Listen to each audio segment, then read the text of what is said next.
ওকে, তাহলে I think আমরা শুরু করতে পারি। আমাদের অনেক পার্টিসিপেন্ট অলরেডি হয়ে গেছে।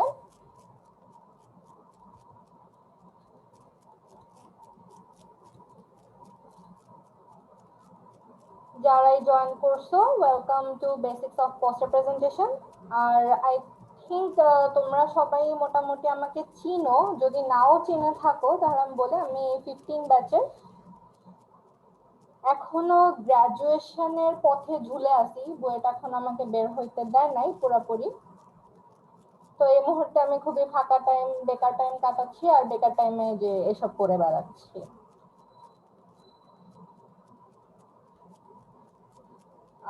17 ব্যাচের কি কেউ একটু রেসপন্ড করবা মাইকটা অন করে? জি আপু। হ্যালো আপু, আসসালামু আলাইকুম, ভালো আছেন? হ্যাঁ হ্যালো, আমি খুব ভালো আছি, থ্যাংক ইউ থ্যাংক ইউ। 17 ব্যাচের তো এবার 3-1 শুরু হচ্ছে, রাইট? জি আপু। জি আপু। আমাদের কি পিপিসি ল্যাব শুরু হয়েছে? হ্যাঁ জি আপু। আচ্ছা, পিপিসি ল্যাবে কি করাইছে এখন পর্যন্ত, একজন একটু বলো তো। আপু জাস্ট ইন্ট্রোডাকশন ক্লাস হয়েছে, আর কিছু না। ইন্ট্রোডাকশন ক্লাস হয়েছে। আর তোমাদেরকে এমন কিছু বলা হয়েছে যে পোস্টার, পিপিসি ল্যাবে তো একটা পোস্টার প্রেজেন্টেশন থাকে, এটা তো জানোই মনে হয় সবাই। কোনো ক্লাসে কি বলছে যে এটা কবে হবে বা কবে করাবে? একটা schedule দেওয়া হয়েছে, কিন্তু এখনো এটা আর কি বলছে, শেষে গিয়ে দেখা যায় আর কি, বলছে যে হবে আর কি। আচ্ছা আচ্ছা আচ্ছা, তাহলে এখনো কোনো নির্দিষ্ট ডেট নাই। গুড। তোমাদের জন্য আসলে এই সেশনটা মানে সবচেয়ে কাজে লাগবে।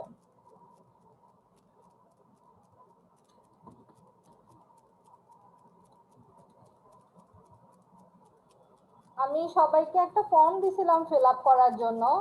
সবাই হয়তো একটু বিরক্ত হয়েছে যে কিরে ভাই, এই একটা সেশনের জন্য কত কোয়েশ্চেনের অ্যান্সার লেখা লাগে, এত হাবিজাবি কেন অ্যান্সার করতে হবে।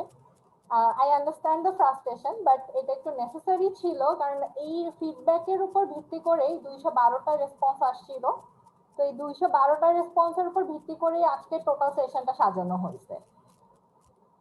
আমার সবচেয়ে ইম্পর্টেন্ট ফিডব্যাক ছিল এইটা, যে তোমাদের কি পোস্টার প্রেজেন্টেশনে কোনো এক্সপেরিয়েন্স আছে কিনা। দেখতেই পারতেছো যে অলমোস্ট 78% বলছে যে তাদের কোনো এক্সপেরিয়েন্স নাই। তাই আমি আজকের সেশনটা মানে একদম শূন্য থেকে সাজানোর চেষ্টা করছি। আমরা হচ্ছে একদম শূন্য থেকে, শুরু থেকে সবকিছু দেখবো, আর কিছু কেস স্টাডি করব। আমার কাছে মনে হয়েছে যে আমরা বুয়েটের মতো শুধু স্লাইড রিডিং পড়ে চলে যাব আর থিওরি কথাবার্তা বলে চলে যাব, that's not fair to you all. তো আমি কিছু কেস স্টাডি হিসেবে দেখানোর চেষ্টা করছি, কিছু অ্যাকচুয়ালি তোমার প্রাইজ উইনিং পোস্টার দেওয়ার চেষ্টা করা হয়েছে। আর এই যে আমার 22% ব্যক্তিরা যারা হচ্ছে আগে পোস্টার প্রেজেন্টেশন করে ফেলছো, তারা হতাশ হয় না, তাদের জন্য আমি কিছু রাখছি সেশনে। তোমরা একেবারে বিফলে মানে খালি হাতে ফেরত যাবা না সেশন থেকে। এই ফর্মে আমি 2টা অ্যাডিশনাল কোয়েশ্চেন অ্যাড করছিলাম, যে এই সেশনে তোমরা কেন অ্যাটেন্ড করতে চাচ্ছ আর আমার থেকে তোমাদের এক্সপেকটেশনটা কি। মোটামুটি কমন অ্যান্সার গুলো ছিল হচ্ছে হ্যাঁ পিপিসি ল্যাব, 17 ব্যাচে সবাই অ্যান্সার দিছো পিপিসি ল্যাবের জন্য করতেছো। যারা একটু বড় 16 ব্যাচ 17 ব্যাচ তারা দেখলাম অনেকে অ্যান্সার দিছো যে পোস্টার কম্পিটিশন, তারপর রিসার্চের জন্য শিখতে যাচ্ছ। অনেকে বলছো সেলফ ডেভেলপমেন্টের জন্য শিখতে যাচ্ছ। Honest answer, I like that, খুবই ভালো। বাট আমার এই 3টা অ্যান্সার খুবই পছন্দ হয়েছে। That's like brutally honest answer দিছে এরা 3জন। ভাল লাগছে অনেক। ফ্রেন্ডরা অ্যাটেন্ড করতেছি তাই আমিও করতেছি, দ্যাটস লাইক ট্রু বুয়েটিয়ান, মানে এটার উপরে আর বুয়েটিয়ান কথা হয়ই না। এন্ড ফাইনালি যে বলছো সেনপাই, আমি আমি খুবই টাচ, বাট ভাই আমি এখনো সেনপাই হওয়ার যোগ্যতা অর্জন করি নাই। ইনশাল্লাহ ইন দ্য ফিউচার। তো let's talk about the session. আমার পোস্টারের 3টা পার্ট থাকে সবসময়। তুমি যখন হচ্ছে একটা পোস্টার কম্পিটিশনের বা পোস্টার জাজমেন্টের জাজমেন্ট শিটটা দেখবা, সেখানে দেখবা যে সবসময় তোমার 3টা পার্টে মার্কিং করা হয়। একটা হচ্ছে পোস্টারের কন্টেন্ট, একটা ডিজাইন, আর একটা প্রেজেন্টেশন। তো আমি আজকে হচ্ছে এই তিনটা টপিক নিয়ে কথা বলবো, এন্ড শুরু থেকে শেষ পর্যন্ত কিভাবে একটা পোস্টার দ্বারা হয় সেটাই দেখাবো।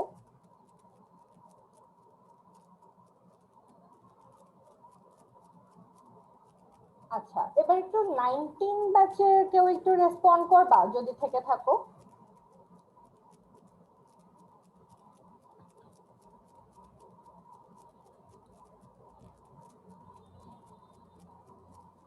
জি আপু। 19 ব্যাচে কেউ নাই? হ্যাঁ আছে। আচ্ছা, তোমাদের তো এবার আই থিঙ্ক 1-2 শুরু হয়েছে, রাইট? জি আপু।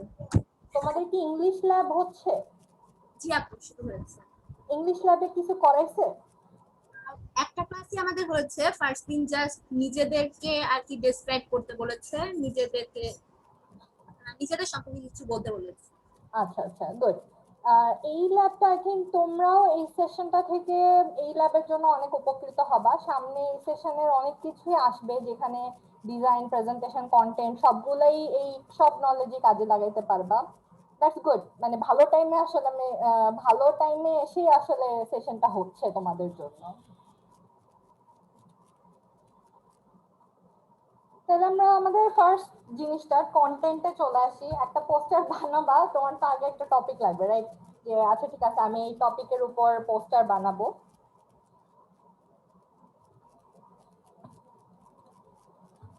ফার্স্ট অফ অল তোমাকে খুবই হাটকে একটা টপিক নিতে হবে, মানে এটার উপর কোনো কথা নাই। অন্যদের থেকে যতটা সম্ভব ডিফারেন্ট হওয়া যায়, এই চেষ্টাটা সবসময় থাকতে হবে। তাহলেই তুমি পোস্টার দিয়ে অন্যের নজর কাটতে পারবা। ইভেন আমরা যদি হচ্ছে আমরা একটা এক্সাম্পল দেখবো, একটু পরে একটা এক্সাম্পল দেখবো যে হাটকে টপিক কিভাবে আসতে পারে। আর যেহেতু আমার এখানে অডিয়েন্স সবাই সিভিলের স্টুডেন্ট, তো আমি মোটামুটি যা বলবো সব সিভিলের রেসপেক্টে বলবো। সিভিলের রিসার্চ পোস্টার, সিভিলের কম্পিটিশন পোস্টার, এইভাবেই কথা হবে। সেকেন্ড আইডিয়া, তোমার নিজের আইডিয়া ইনক্লুড করতে পারে। মানে যতটা তুমি হচ্ছে নিজের ইনপুট দিবা, ততটাই জাজদের কাছে, অডিয়েন্সের কাছে তোমার পোস্টারটা ভালো হবে আর আকর্ষণীয় হবে। তুমি যে কোনো একটা রিসার্চ পেপার বা নিউজ পেপার দেখে হয়তো ভাবলাম যে আচ্ছা ঠিক আছে, আমি এটা কপি পেস্ট করলাম, খুব আকর্ষণীয় ডিজাইন একটা করে দিলাম, প্রেজেন্ট করে দিলাম, শেষ। বাট না, এইটা যারা বিগিনার, মানে যারা 18-19 ব্যাচ, তারা এই ভুলটা করবা। অ্যান্ড ভুলটা করার পর হচ্ছে জাজদের কাছে এটা নিয়ে অনেক ইনসাল্টেড হবা। যারা আর কি ভবিষ্যতে পোস্টার কম্পিটিশনে পার্টিসিপেট করতে চাচ্ছ, তাদের জন্য এটা একটু ওয়ার্নিং যে যাই করো না কেন, নিজের একটা আইডিয়া, সেখানে নিজের আইডিয়ার জন্য সেখানে একটা সেকশন তুমি রাখবা। Third point, follow instruction. তোমাকে যে থিম দেওয়া হবে, অবশ্যই পোস্টার কম্পিটিশন বলো বা রিসার্চ পোস্টার বলো, ইভেন তোমার পিপিসি ল্যাবও বলো, তোমাকে অবশ্যই কিছু ইনস্ট্রাকশন দিয়ে দেওয়া হবে and try to follow them. কোথাও মিস হয়ে গেলে এইটা তোমার জন্য মার্কস, মানে পয়েন্ট মাইনাস হবে ওখানে। আমরা একটু দেখি একটা এক্সাম্পল, যে এটা একটা রিয়েল লাইফ পোস্টার কম্পিটিশনের গাইডলাইনে আমি স্ক্রিনশট তুলে দিয়েছি। তো এখানে কন্টেন্টের ব্যাপারে কি ইনস্ট্রাকশন দেওয়া হয়েছে? Poster should be prepared based on original research or research ideas. Original তার মানে তোমার নিজের হইতে হবে, এখানে কোনো কপি পেস্ট অ্যাপ্লিকেবল না। Under any of the four disciplines: life sciences, applied sciences and engineering, social sciences, physical sciences. তাহলে বোঝা যাচ্ছে যে যারা অ্যাকচুয়ালি নিজের হাতে রিসার্চ করছে, নিজের মডেলিং, নিজের ফিল্ড এক্সপেরিমেন্টস করছে, এই পোস্টার কম্পিটিশনটা তাদের জন্য। তুমি এখানে কোনো কপি পেস্ট আইডিয়া, অন্য কারো পেপার থেকে লেখা আইডিয়া এগুলো দিতে পারবা না। আর তোমাকে এই থিম চারটার মধ্যে যে কোনো একটা ফলো করতেই হবে। তো এই কারণে আমার যারা আর কি নেক্সটে পার্টিসিপেট করতে চাও, তাদের জন্য আমার একদম ফার্স্ট মানে ফার্স্ট তোমার সাজেশন থাকবে যে ইনস্ট্রাকশনটা একদম গুলে খেয়ে ফেলা। প্রত্যেকটা ওয়ার্ড ভালো করে পড়বা, দেন তোমার হচ্ছে নিজের আইডিয়া এখান থেকে জেনারেট করবা। ফর পিপল যাদের হচ্ছে অলরেডি একটা পোস্টার বানানোর এক্সপিরিয়েন্স হয়ে গেছে, তাদের জন্য একটা এক্সপার্ট টিপ। যখন আমরা একটা রিসার্চ করি, রিসার্চের অনেকগুলো অ্যাসপেক্ট থাকে, অনেক ভার্সন, মানে অনেক কথা থাকে সেখানে, অনেক এক্সপ্লেনেশন ডিটেলস থাকে। বাট একটা পোস্টার খুবই ছোট একটা জিনিস। একটা 2 ফিট বাই 3 ফিটের পোস্টারে তোমাকে অবভিয়াসলি হচ্ছে তুমি একটা পুরো রিসার্চ পেপার আটকাইতে পারবা না। তোমাকে সবচেয়ে সুন্দর বা সবচেয়ে আকর্ষণীয় সাইটটা নিয়ে কথা বলতে হবে, এন্ড সিম্পল ভাবে সেটা এক্সপ্লেন করতে হবে। এইটা এক্সপার্ট টিপ। এটা আমি অনেক জায়গায় আমি নিজেও যখন কম্পিটিশনে পার্টিসিপেট করছি এই জিনিসটা দেখছি যে হচ্ছে টেক্সট দিয়ে, ডাটা দিয়ে, টেবল দিয়ে ভর্তি করে রাখে পোস্টার, কিন্তু খুবই এইটাতে হচ্ছে ব্যাপারটা খুবই ঝামেলা হয়ে যায়। আমি খুবই ক্র্যামড একটা পোস্টার, চোখে দেখতে খুবই খারাপ লাগে। তো এবার আমরা আমাদের কেস স্টাডিতে ঢুকে যাই। আমি এখন পর্যন্ত আমার টিপসে 3টা কথা বলছি, যে নিজের আইডিয়া লাগবে, হাটকে একটা আইডিয়া লাগবে, আর ফাইনালি আমাদের ইনস্ট্রাকশন ফলো করতে হবে। তো আমি তোমাদেরকে একটা এক্সাম্পল দেখাই, একটা প্রাইজ উইনিং পোস্টার দেখাবো। বাট যেহেতু এটা বেসিক্স, তো আমি ঠিক করলাম যে আচ্ছা ঠিক আছে, আমার লাইফের ফার্স্ট পোস্টারটাই তোমাদের দেখাই না কেন।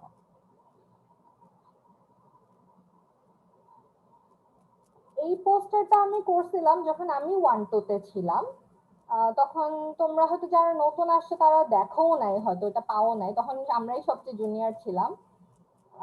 সিভিলে একটা হচ্ছে ন্যাশনাল সিভিল ইঞ্জিনিয়ারিং সামিট হয়েছিল, সেইখানে আমরা পার্টিসিপেট করছিলাম। তো সেই পোস্টারটা দেখো।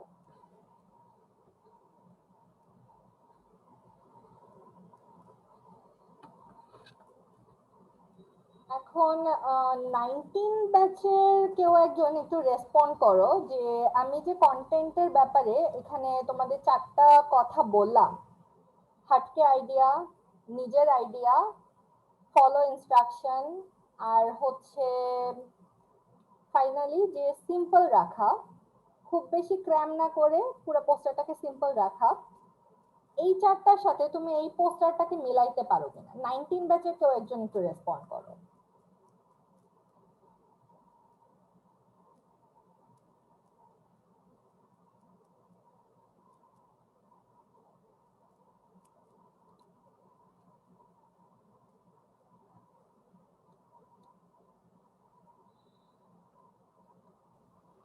আচ্ছা আপু, এখানে যে আইডিয়াটা দিয়েছিলেন আর কি আপনারা, future of civil engineering space কলোনারি রিসার্চ, তো এটা আর কি যথেষ্ট একটা ইউনিক আইডিয়া। মানে ইন জেনারেল আর কি এটা নিয়ে তেমন কথাবার্তা শোনা যায় না।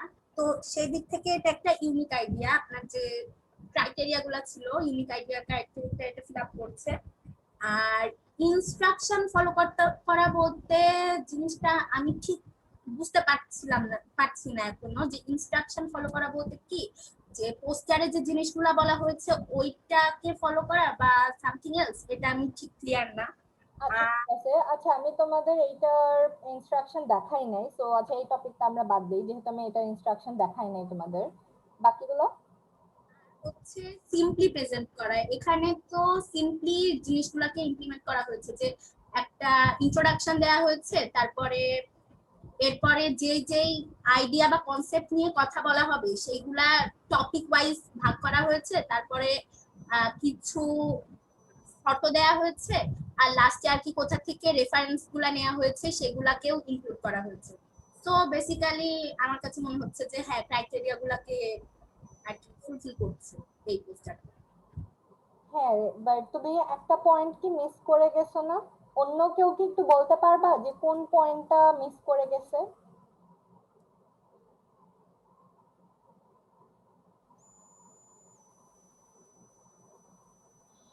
আপু নিজস্ব আইডিয়ার পয়েন্টটা।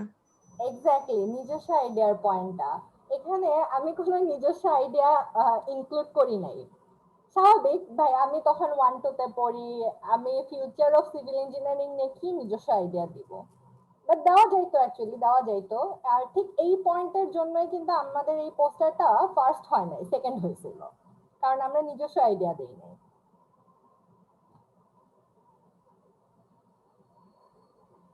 আর এমনিতে মানে অন্য ব্যাচের কেউ 17 বা 18 এর কেউ কি আর কোনো ক্রিটিসিজম বাই করতে মানে করবা, এটা করতে পারো, আই ওয়েলকাম ক্রিটিসিজম।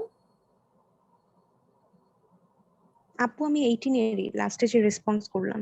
ওকে, ঠিক আছে, আর সমস্যা নাই, আরেকজন বলো।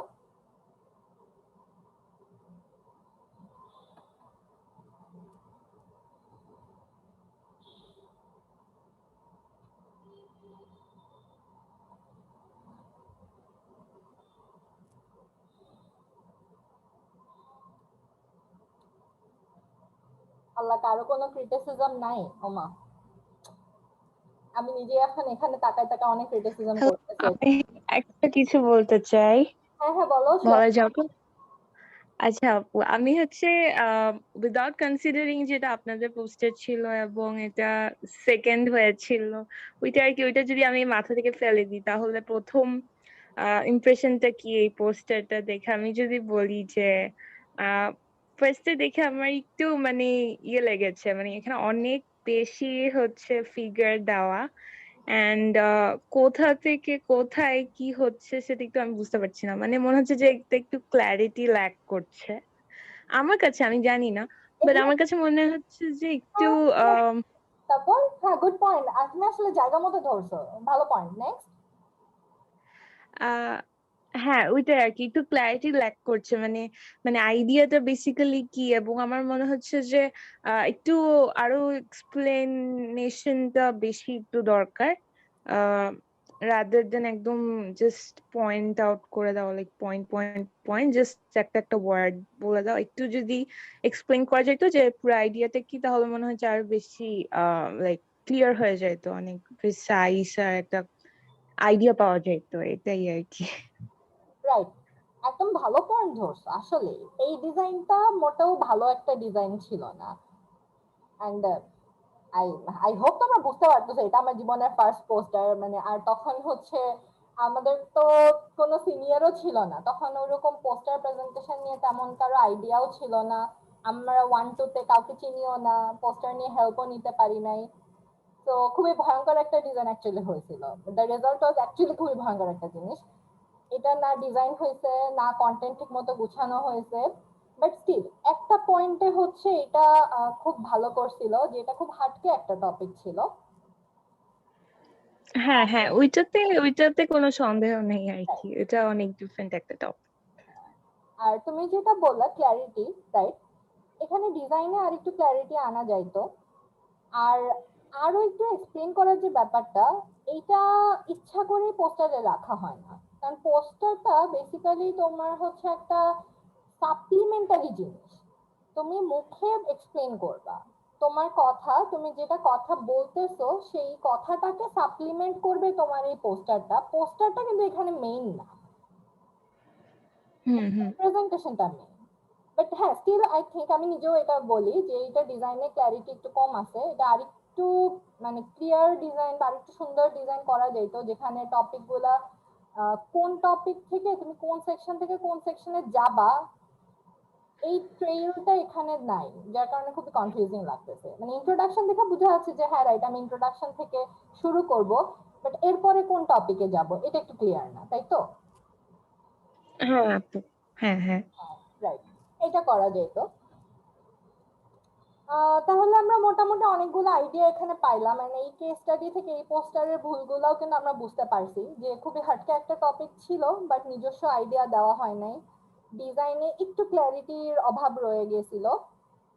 গুড পয়েন্টস গুলো আমি বলি, মানে একদম জাজ যারা ছিল তাদের মুখে আমি যে পয়েন্টস গুলো শুনছিলাম এক্স্যাক্টলি আমি সেগুলোই রিপিট করতেছি। আমাদের জাজ যারা ছিল তারা এসে প্রথমেই বলছিল যে এই টপিক নিয়ে যে রিসার্চ হইতে পারে এটা তারাও কখনো ভাবে নাই, বিকজ আমরা এখনো আসলে স্পেসে যাওয়া পর্যন্ত আছি, স্পেস কলোনি পর্যন্ত এখনো যায় নাই। স্পেস কলোনি ব্যাপারটা এখনো সায়েন্স ফিকশনের ব্যাপারই রয়ে গেছে। দ্যাটস ওয়াই তাদের কাছে টপিকটা খুব ভালো লাগছে, খুবই ইউনিক একটা টপিক।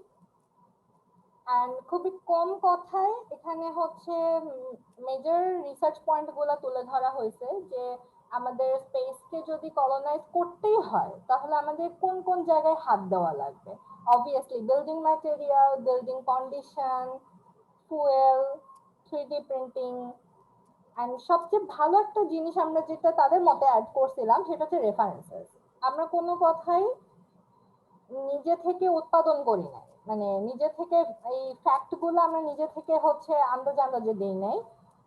ভ্যালিডেশন আছে, এই লিংক গুলোতে গিয়ে চাইলেই এই ফ্যাক্ট গুলা ভেরিফাই করা যাবে। এটা একটা প্লাস পয়েন্ট। তো তোমরা যখন পোস্টার বানাবা অবভিয়াসলি এই জিনিসগুলো মাথায় রাখবা, রেফারেন্সেসটা দেওয়ার চেষ্টা করবা, যত ছোটই হোক চিপাই চাপাই দিবা, বাট দিবা।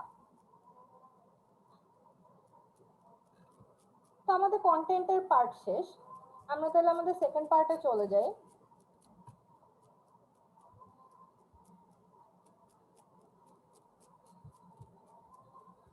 তার আগে একটু ব্রেক নেই নাকি?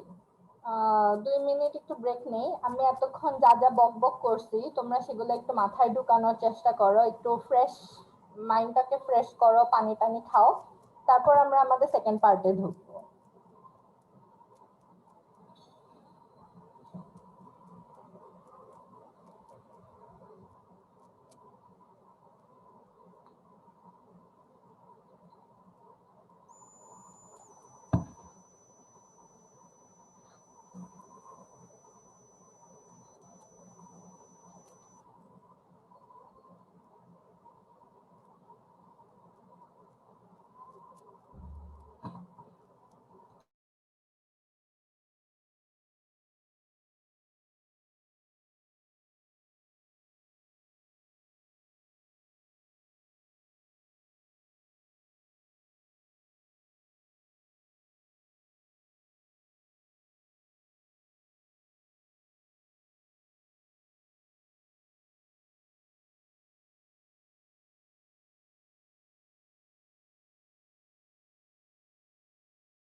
ওকে, তাহলে আমরা আমাদের সেকেন্ড পার্ট ডিজাইন সেশনটা শুরু করি।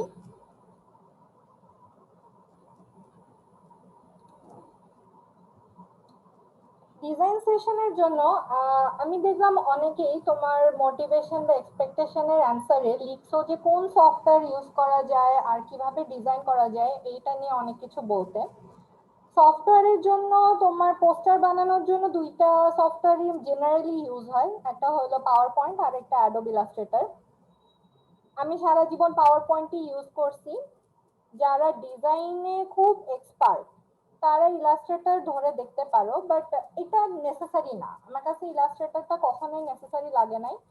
পাওয়ার পয়েন্টে অনেক অপশন আছে, পাওয়ার পয়েন্টে অনেক অপশন আছে এন্ড পাওয়ার পয়েন্টের অপশন এক্সপ্লোর করে ম্যানিপুলেট করে অনেক কিছু করে ফেলা পসিবল। যে দুইটা প্রবলেম তোমরা ফেস করবা সেটা হলো প্রিন্টিং এর সময় পাওয়ার পয়েন্টের কালার স্কিম আর প্রিন্টিং এর সময় যে কালার স্কিম থাকে এই দুটো একটু আলাদা থাকে। তো তুমি হয়তো স্ক্রিনে যে কালারটা দিচ্ছ ওইটা প্রিন্টিং এর পর এক্স্যাক্টলি সেম নাও দেখাইতে পারে। যারা ডিজাইন করো তারা হয়তো জানো এই আরজিবি আর সিএমওয়াই কে কালার স্কিম দুইটা থাকে জেনারেলি। প্রিন্টিং এর সময় 4 কালারের প্রিন্ট করা হয়, সেইটা স্কিমটাকে বলা হয় সিএমওয়াই কে। আর পাওয়ার পয়েন্টে থাকে আরজিবি স্কিম, যার জন্য একটু ডিফারেন্ট হয়ে যেতে পারে।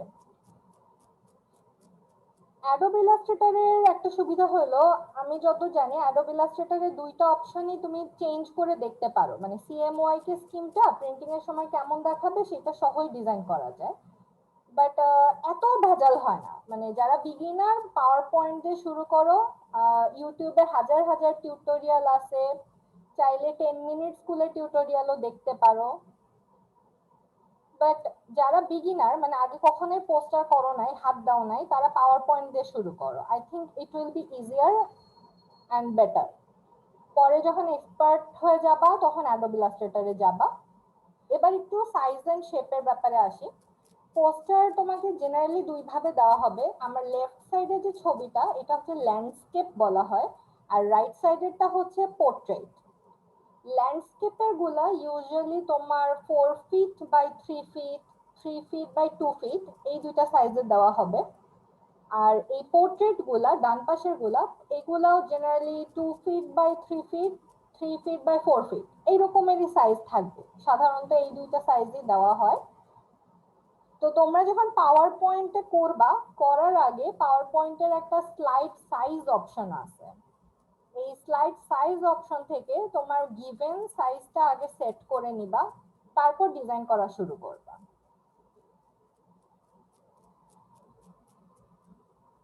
এটা বলার একটা কারণ আছে কেন আমি বলতেছি যে হচ্ছে স্লাইড সাইজটা সেট করে নিবা, তাহলে পরে তোমার যখন মনে হবে যে ধরো এই জিনিসটাকে আসলেই পোস্টার থেকে ভিজিবল হবে, হয়তো একটা লেখা তুমি লিখলা, লেখাটা তুমি বুঝতেছো না যে আসল পোস্টার থেকে ভিজিবল হবে কিনা, তখন তুমি ওই স্লাইডটাকে 100% জুম দিয়ে চেক করে নিতে পারবা যে আসলেই লেখাটাকে ভিজিবল কিনা বা আর বড় ছোট করা লাগবে কিনা।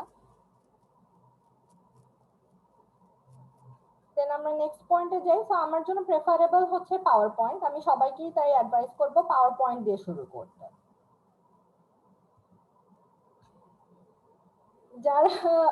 যারা হয়তো তোমার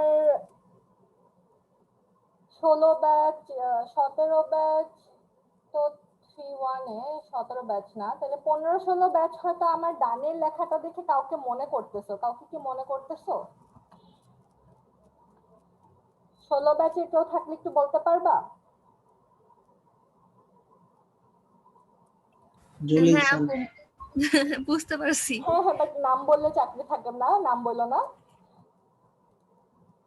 আমরা পোস্টারে এইসব জিনিস করব না। কালারের ব্যাপারে খুবই সচেতন থাকতে হবে। এইরকম অদ্ভুত কালারফুল টেক্সট লেখার কোনো দরকার নাই। একটা কনসিস্টেন্ট কালার স্কিম ইউজ করবা, যেটা তোমার কালার কম্বিনেশন যেটা ভালো লাগে সেই রকম কালার স্কিম ইউজ করবা। যদি তোমার ব্যাকগ্রাউন্ড ডার্ক হয় তাহলে লেখাগুলো লাইট কালারের হবে, এন্ড সবগুলো লেখার কালার সিমিলার রাখার চেষ্টা করবা, সবগুলো হেডলাইনের কালার সিমিলার রাখার চেষ্টা করবা, যাতে স্কিমটা কনসিস্টেন্ট লাগে আর ওভারঅল পোস্টারটা সুন্দর হয়। আর লেফটে যাদের চোখের সমস্যা আছে তারা এই লেফটের চার্টটার সাথে মানে একদম সুপরিচিত হওয়ার কথা। আমিও সুপরিচিত, মনে হয় গত 10 বছর ধরে এটা দেখেই যাচ্ছি। এই চার্টটা দেওয়ার একটা রিজন হলো এখানে ফন্ট সাইজের একটা ম্যাটার আছে। একটা প্রিন্টেড পোস্টার তুমি হয়তো নিচের যে একদম নিচের লাইনে এই সাইজে কিছু একটা টেক্সট লিখে রাখছো, তার মানে যে অডিয়েন্স তাকে একদম পোস্টারের মধ্যে ঢুকে গিয়ে রিডিং পড়তে হবে, হুইচ ইজ অ্যানোয়িং। এইটা করাই যাবে না। তোমাকে ফন্ট সাইজটা এমন ভাবে সিলেক্ট করতে হবে যেন পোস্টার থেকে 2 ফিট দূরে দাঁড়াইলেও লেখা সব ক্লিয়ারলি পড়া যায়। আমার জন্য যেটা প্রেফারেবল, এটা হয়তো যারা নোট নিতেছো নোট নিয়ে রাখতে পারো, আমি মিনিমাম ফন্ট সাইজ সবসময় 28 রাখার চেষ্টা করি। 28 এর নিচে কখনো যাই নাই। 28 আমার জন্য মানে আমার কাছে যেটা মনে হচ্ছে আমার মতো বিশাল মানে পাওয়ারওয়ালা চশমা পরা মানুষ জন্য ইজিলি 2 ফিট দূর থেকে পড়তে পারে। তাও 28 বেসিক্যালি হচ্ছে একদম ডেসক্রিপটিভ লেখার জন্য থাকে। হেডলাইনের জন্য অবভিয়াসলি আরো বড়, টাইটেলের জন্য আরো বড় ফন্ট সাইজ হবে। থার্ড পয়েন্ট, যতটা সম্ভব টেক্সট অ্যাভয়েড করতে হবে। আর বেশি বেশি গ্রাফস, ফিগারস, শেপস, ডিজাইনস এগুলো আমাদেরকে দিয়ে পোস্টারটা সাজাইতে হবে। কারণ যখন তুমি একটা জিনিস, এটা তোমরা হয়তো ক্লাস এখন যখন জুমে ক্লাস করো তখনও কিন্তু এটা খেয়াল করছো যে স্লাইডে যদি বেশি লেখা থাকে তখন কিন্তু তোমার মাইন্ড ডাইভার্ট হয়ে ওই রিডিং পড়াতে চলে যায়। তুমি যখন স্লাইডের দিকে তাকিয়ে রিডিং পড়তেছো, প্রেজেন্টার কি বলতেছে সেইটা তখন আর তোমার কানে যাবে না। এই যেমন ধরো এখন আমি যে কথাগুলো বলতেছি, আমার স্লাইডে কিছু লেখা নাই তেমন, আমার স্লাইডে যে ফিগার আছে আর একটা কথাই লেখা আছে, লেস টেক্সট মোর গ্রাফ। তো আমি যখন এটার এক্সপ্লেনেশন দিচ্ছি তুমি কিন্তু আমার কথাটা মনোযোগ দিয়ে শুনতেছো, কারণ তুমি এই জিনিসটার এক্সপ্লেনেশন চাচ্ছ। সব যদি লেখাই থাকে তাহলে তুমি প্রেজেন্টেশনটা দিবা কিসের উপর? এইটা সবচেয়ে মারাত্মক ভুল, এন্ড এটা সবাই করে, and এটা এটা লিটারালি মানে এই জিনিসটা করা মানে ডেসক্রিপটিভ টেক্সট দেওয়া মানে ধরে নাও যে তোমার প্রাইস গেছে। খুব এক্সট্রা অর্ডিনারি রিসার্চ আইডিয়া না হলে এই ভুলটা কখনোই করা যাবে না। টেক্সট একদমই কম, খুবই কম, বেয়ার মিনিমাম যতটুকু দিতে হয় ততটুকু দিবা, বাকিটা যাবে তোমার ছবি, গ্রাফ, ফিগার এগুলাতে। আমরা একটু ইনস্ট্রাকশন গুলো আবার দেখে আসি যে একটা রিয়েল পোস্টার কম্পিটিশনের ডিজাইন ইনস্ট্রাকশন কি হইতে পারে। এখানে বলা আছে যে পোস্টারটা ডিজিটাল সফটওয়্যার দিয়ে বানাইতে হবে। ফাইন, ডিজিটাল সফটওয়্যার মানে পাওয়ার পয়েন্ট অথবা অ্যাডোব ইলাস্ট্রেটর। সাইজটাও দেখো দেওয়া আছে A0 সাইজ। A0 তোমরা হয়তো A2 পেপার করছো সবাই, ড্রয়িং A2 A3 পেপার তো সবাই চিনোই। A0 সাইজ এরকম করেও অনেক সময় ইনস্ট্রাকশনে বলা থাকে যে পোস্টারের সাইজটা কিরকম হবে। 4 feet with 3 feet length in landscape orientation. এই পয়েন্টটা মোস্ট ইম্পর্টেন্ট, কারণ অনেকেই এই ভুলটা করে। ধরো 4 ফিট যেটাকে উইথ বলা হয়েছে, প্রিন্টিং ডিজাইন করার সময় এটা ভুলে উল্টায় দেয়, তারপর প্রিন্ট করে নিয়ে যেয়ে দেখে যে হচ্ছে ওইখানে মানে ভেনুতে গিয়ে ঝামেলা হয়ে যাচ্ছে। এই সাইজের বেসিসেই কিন্তু তোমার ভেন্যুটা সাজানো হবে। প্রত্যেকটা পোস্টারের জন্য এই সাইজের বেসিসে ওরা জায়গা রেখে দিবে, বোর্ড বানাবে। এন্ড তুমি যদি এরকম হঠাৎ করে উল্টা সাইজের একটা পোস্টার নিয়ে যাও, ওইটা তখন টানাইতে খুবই সমস্যা হয়, খুবই বাজে দেখায়, এন্ড ওইটা তখন তোমার জন্য শুরুতেই একটা নেগেটিভ ইমপ্রেশন ফেলবে। তোমাকে একটা ইনস্ট্রাকশন দেওয়া হয়েছে, তুমি এটা ফলো করো নাই, দ্যাটস মানে একদম প্রথমে একটা বিগ নো নো। আর যারা পিপিসি ল্যাব করবা তারা তো এই ব্যাপারে মানে একদম সাবধান থাকবা, কারণ আমাদের স্যাররা টিচাররা খুবই খেপে যাবে যে তুমি তাদের ইনস্ট্রাকশন ফলো করো নাই। এখানে তোমার গ্রেডের ব্যাপার দাঁড়ায় ফেলতে পারে। তো যেই ডিজাইন করো পোস্টার সে খুব সাবধানে সাইজ, ওরিয়েন্টেশন এগুলা খেয়াল করবা। আরেকটা ইনস্ট্রাকশন, এই ধরনের ইনস্ট্রাকশন যে লেফট সাইডে গ্রুপ, ডিসিপ্লিন, ইমেল অ্যাড্রেস, নাম, অ্যাফিলিয়েশন, অথরদের অ্যাফিলিয়েশন এগুলো মেনশন করা থাকতে হবে। এইটাও খুব কেয়ারফুলি পড়বা যে তারা কি কি চাচ্ছে তোমাদের কাছে। অ্যাফিলিয়েশন কেউ কি আমাকে বলতে পারবে অ্যাফিলিয়েশন বলতে কি বোঝায়?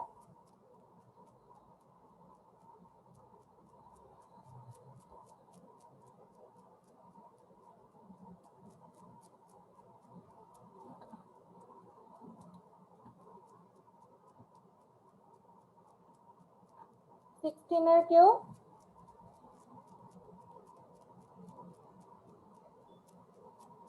আপু কারা কারা এই পোস্টার প্রেজেন্টেশনের সাথে জড়িত তাদের নাম কি? না, অ্যাফিলিয়েশন বলতে আসলে ইনস্টিটিউশন বোঝায়।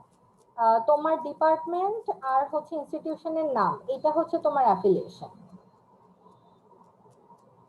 অনেক সময় কিছু কম্পিটিশনে তোমাকে বলবে যে পোস্টারে কম্পিটিশনের লোগোটা ইনসার্ট করে দিতে, তারপর হয়তো বলতে পারে যে তোমার ইনস্টিটিউশনের লোগোটা ইনসার্ট করে দিতে, অথবা এরকম কিছু রিকোয়ারমেন্ট দিয়ে দেয়। এন্ড ওইগুলো খুব কেয়ারফুলি দেখবা যে কি কি রিকোয়ারমেন্ট থাকে। আমাদের যে পিপিসি ল্যাব হবে সেখানেও কিন্তু এরকম কিছু রিকোয়ারমেন্ট টিচার দিয়ে দিবে যে নামগুলা সব লেফট সাইডে থাকবে, নামের সাথে স্টুডেন্ট আইডি দিতে হবে বা ইমেল আইডি দিতে হবে। এইগুলা মিস করবা না। এগুলা খুবই ছোট জিনিস, বাট এগুলা পয়েন্টস ক্যারি করে, সো এগুলা মিস করবা না। আর ফার্দার তোমার উদ্দেশ্য হচ্ছে যে মানুষজনকে এটা দিয়ে ইমপ্রেস করা এন্ড তাদের মধ্যে তোমার রিসার্চ টপিক নিয়ে ফার্দার আগ্রহ জাগায় তোলা। তুমি যদি তোমার পরিচয়টাই সেখানে ঠিক মতো না দাও তাহলে সে তোমাকে খুঁজে পাবে কিভাবে? তো বি কেয়ারফুল, বিশেষ করে যারা রিসার্চ পোস্টার বানাবা তাদের জন্য এটা খুবই খুবই নেসেসারি একটা জিনিস। রিসার্চ পোস্টারে তোমার এই ডিটেলস দেখেই তোমার পটেনশিয়াল সুপারভাইজার অথবা পটেনশিয়াল ফান্ড মানে ফান্ড গিভার ফান্ড প্রোভাইডার যে তোমাকে টাকা দিয়ে আরো রিসার্চের কাজ মানে রিসার্চের কাজটা আগায় নিতে চায়, এরকম কেউ তোমাকে এগুলো দেখেই যোগাযোগ করবে। আর অবভিয়াসলি বুয়েটের ক্ষেত্রে তোমার যখন অ্যাফিলিয়েশনে তুমি বুয়েট লিখবা, এটা হয়তো একটু আনফেয়ার, বাট এটার একটা অ্যাডভান্টেজ তোমরা সবসময় পাবা বুয়েট লেখা থাকলে। সো এটা কখনো মিস করবা না, বড় বড় করে হচ্ছে টিমের সাথে বুয়েটের নাম লিখে দিবা। এখানে লাস্ট লাইনটা একটু ফলো করো, please follow the attach template. তার মানে এই কম্পিটিশনের একটা নির্দিষ্ট টেমপ্লেট দেওয়া ছিল। যদি এরকম টেমপ্লেট দেওয়া থাকে অবশ্যই অবশ্যই অবশ্যই টেমপ্লেট ফলো করবা, বাট ম্যাক্সিমাম কম্পিটিশনে বা ম্যাক্সিমাম জায়গায় এরকম টেমপ্লেট দেওয়া থাকবে না। সো তোমাদের জন্য সুবিধা, তোমরা নিজেদের মতো করে ডিজাইনটা করে নিতে পারবা।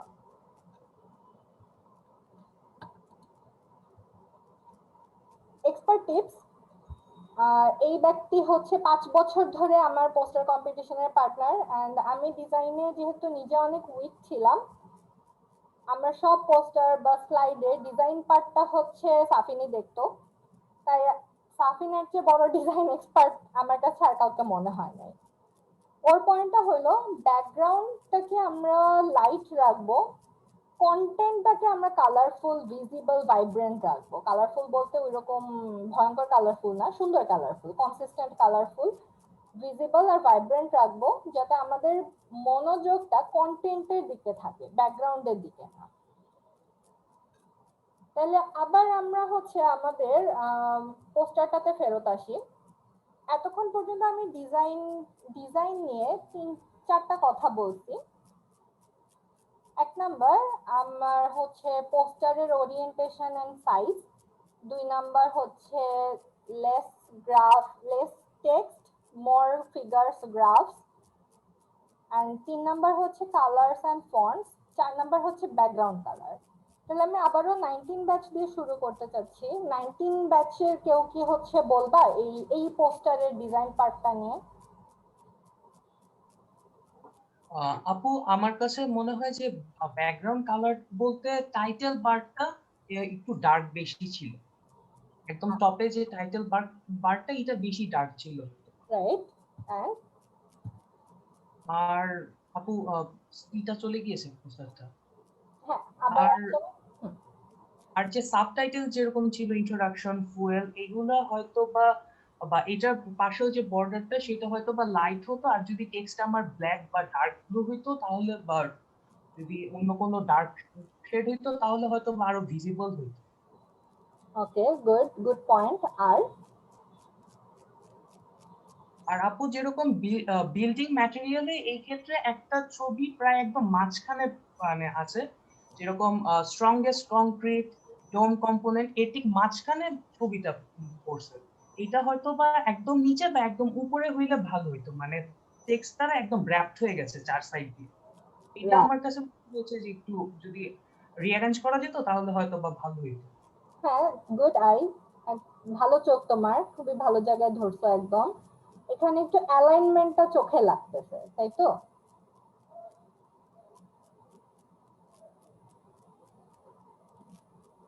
ওকে, এবার আর কেউ একজন বলো। তাহলে একটা টপিক গেল, ব্যাকগ্রাউন্ড নিয়ে আমরা কথা বলছি। আমি যে প্রথমে যেটা বলতেছিলাম পোস্টারের সাইজ, এই পোস্টারটা আমরা যেটা সাবমিট করছিলাম এটা ল্যান্ডস্কেপ ওরিয়েন্টেশনে ছিল। এটার size as far as I remember এটা 3 ফিট বাই 2 ফিট সাইজের একটা পোস্টার ছিল। এবার এটার কালার আর ফন্ট সাইজ এটা নিয়ে কেউ কমেন্ট করবা? ফন্ট সাইজ সব সেম হতে হয়, না, সব সেম হতে হয় না। সেম হতে হবে কে বললো? মানে একবারে মানে কনসিস্টেন্ট থাকলে আর কি ভালো। এখানে যেরকম এই যে পাতার কথা বললো একটু আগে, সেখানে যেখানে তো তোমার ছোট বড় মিক্স হয়ে গেছে।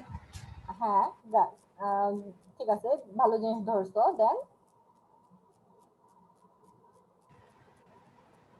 কালার কম্বিনেশনটা একটু অন্যরকম হওয়া উচিত ছিল। যদি মানে ধরো একটু আগে যেটা বললা যে টেক্সটের দিকে যাতে নজরটা বেশি যায়, আমার ব্যাকগ্রাউন্ডটা লাইট হবে আর টেক্সটে যাতে যাতে বেশি নজর যায় সেদিকে যদি ইয়ে করি তাহলে তোমার কালারটা একটু সুন্দর হলে ভালো হতো, আমার যা মনে হয়েছে আর কি।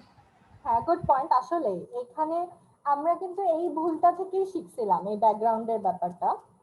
কারণ এই কালারটা বা এই পোস্টারটা স্লাইডে তোমরা সবাই হয়তো ল্যাপটপে বা ফোনে দেখতেছো, অত খারাপ মনে হচ্ছে না। বাট প্রিন্ট করার পর এই ব্যাকগ্রাউন্ডে এই যে ডার্ক কালার গুলা খুবই ডার্ক আসে, এন্ড এই সাদা লেখাগুলো না তখন অত ভিজিবল থাকে না। ল্যাপটপে তোমার কি হচ্ছে, স্ক্রিন থেকে কিন্তু রেডিয়েশন হচ্ছে, স্ক্রিন থেকে লাইটটা আসতেছে দেখে এই হোয়াইটটা অনেক ভাইব্রেন্ট। বাট প্রিন্ট করা হোয়াইট যেটা, সেটা কিন্তু অত ভাইব্রেন্ট না, যার জন্য লেখাগুলা খুবই মরা মরা দেখাচ্ছিল। মানে হেডলাইন গুলো একদমই দেখাই যাচ্ছিল না বলা গেলে। এন্ড এইটা থেকে আমরা পরবর্তীতে শিক্ষা নিছিলাম যে ব্যাকগ্রাউন্ড ডার্ক দেওয়া যাবে না, ব্যাকগ্রাউন্ড যতটা সম্ভব হোয়াইট টাইপের রাখতে হবে।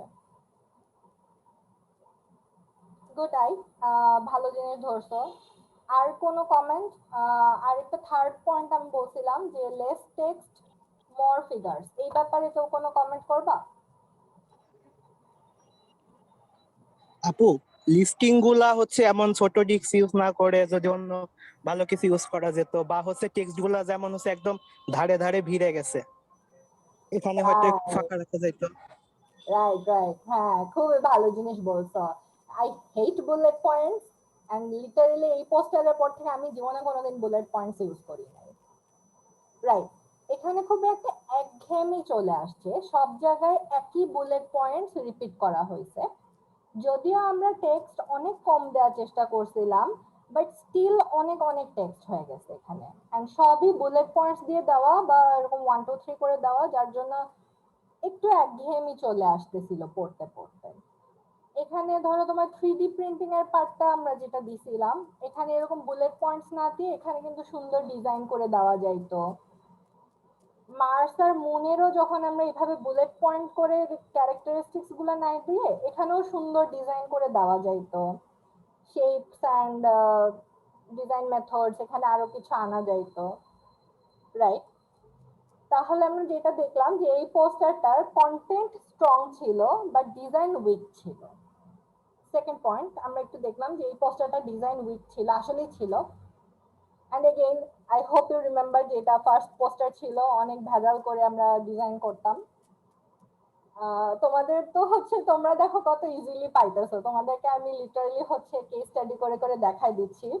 আমাদের সময় তো এরকম হেল্প করার মতো কেউ ছিল না। তো আমরা করতাম কি, আমরা প্রতিদিন হচ্ছে বুয়েটের লাইব্রেরিতে গিয়ে পোস্টার প্রেজেন্টেশনের উপর ভিডিও দেখতাম। তারপর নিজেরা হচ্ছে অনেক কিছু এরকম খাতায় প্রথমে হ্যান্ড ড্র করে একটা পোস্টার বানাইছিলাম। আর তোমরা যখন এই যে 1-1 তোমরা যে A2 পেপার গুলো ইউজ করছো না ড্রয়িং এর জন্য,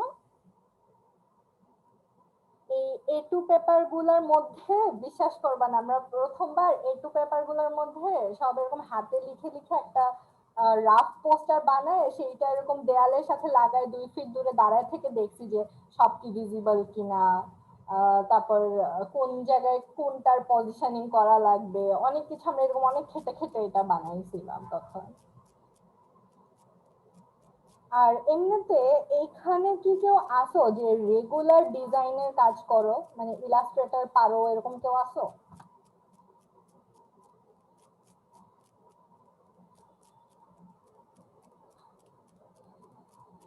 জি আপু, আমি করি ক্লাবে আর কি, ইসাবে বা হচ্ছে ইডিসি তে জি। ডিজাইন টিমে ছিলাম আর কি। আরে গুড গুড। তো তুমি আমাকে একটু বলো তো যে ধরো তুমি যদি এই পোস্টারটা বানাইতা তাহলে ইলাস্ট্রেটরে বানাইতা, তাহলে কি কালার স্কিম দেওয়ার চেষ্টা করতা? ব্যাকগ্রাউন্ড কালার কি দিতা, টেক্সট কালার কি দিতা, কোনটা ভাল লাগতো, কি মনে হয়? আপু আমাদের সময় তো হচ্ছে একটা পোস্টার প্রেজেন্টেশন ছিল, আমি আসলে ওটা আসলে পাওয়ার পয়েন্টে বানাইছি আর কি, কনভিনিয়েন্ট ছিল তো। ওকে ঠিক আছে, বলো, সমস্যা নাই। এই পোস্টারটা ধরো আমি তোমাকে রিডিজাইন করতে দিচ্ছি, তাহলে আমাকে একটু বলো তো যে এখানে কি কালার দিতা?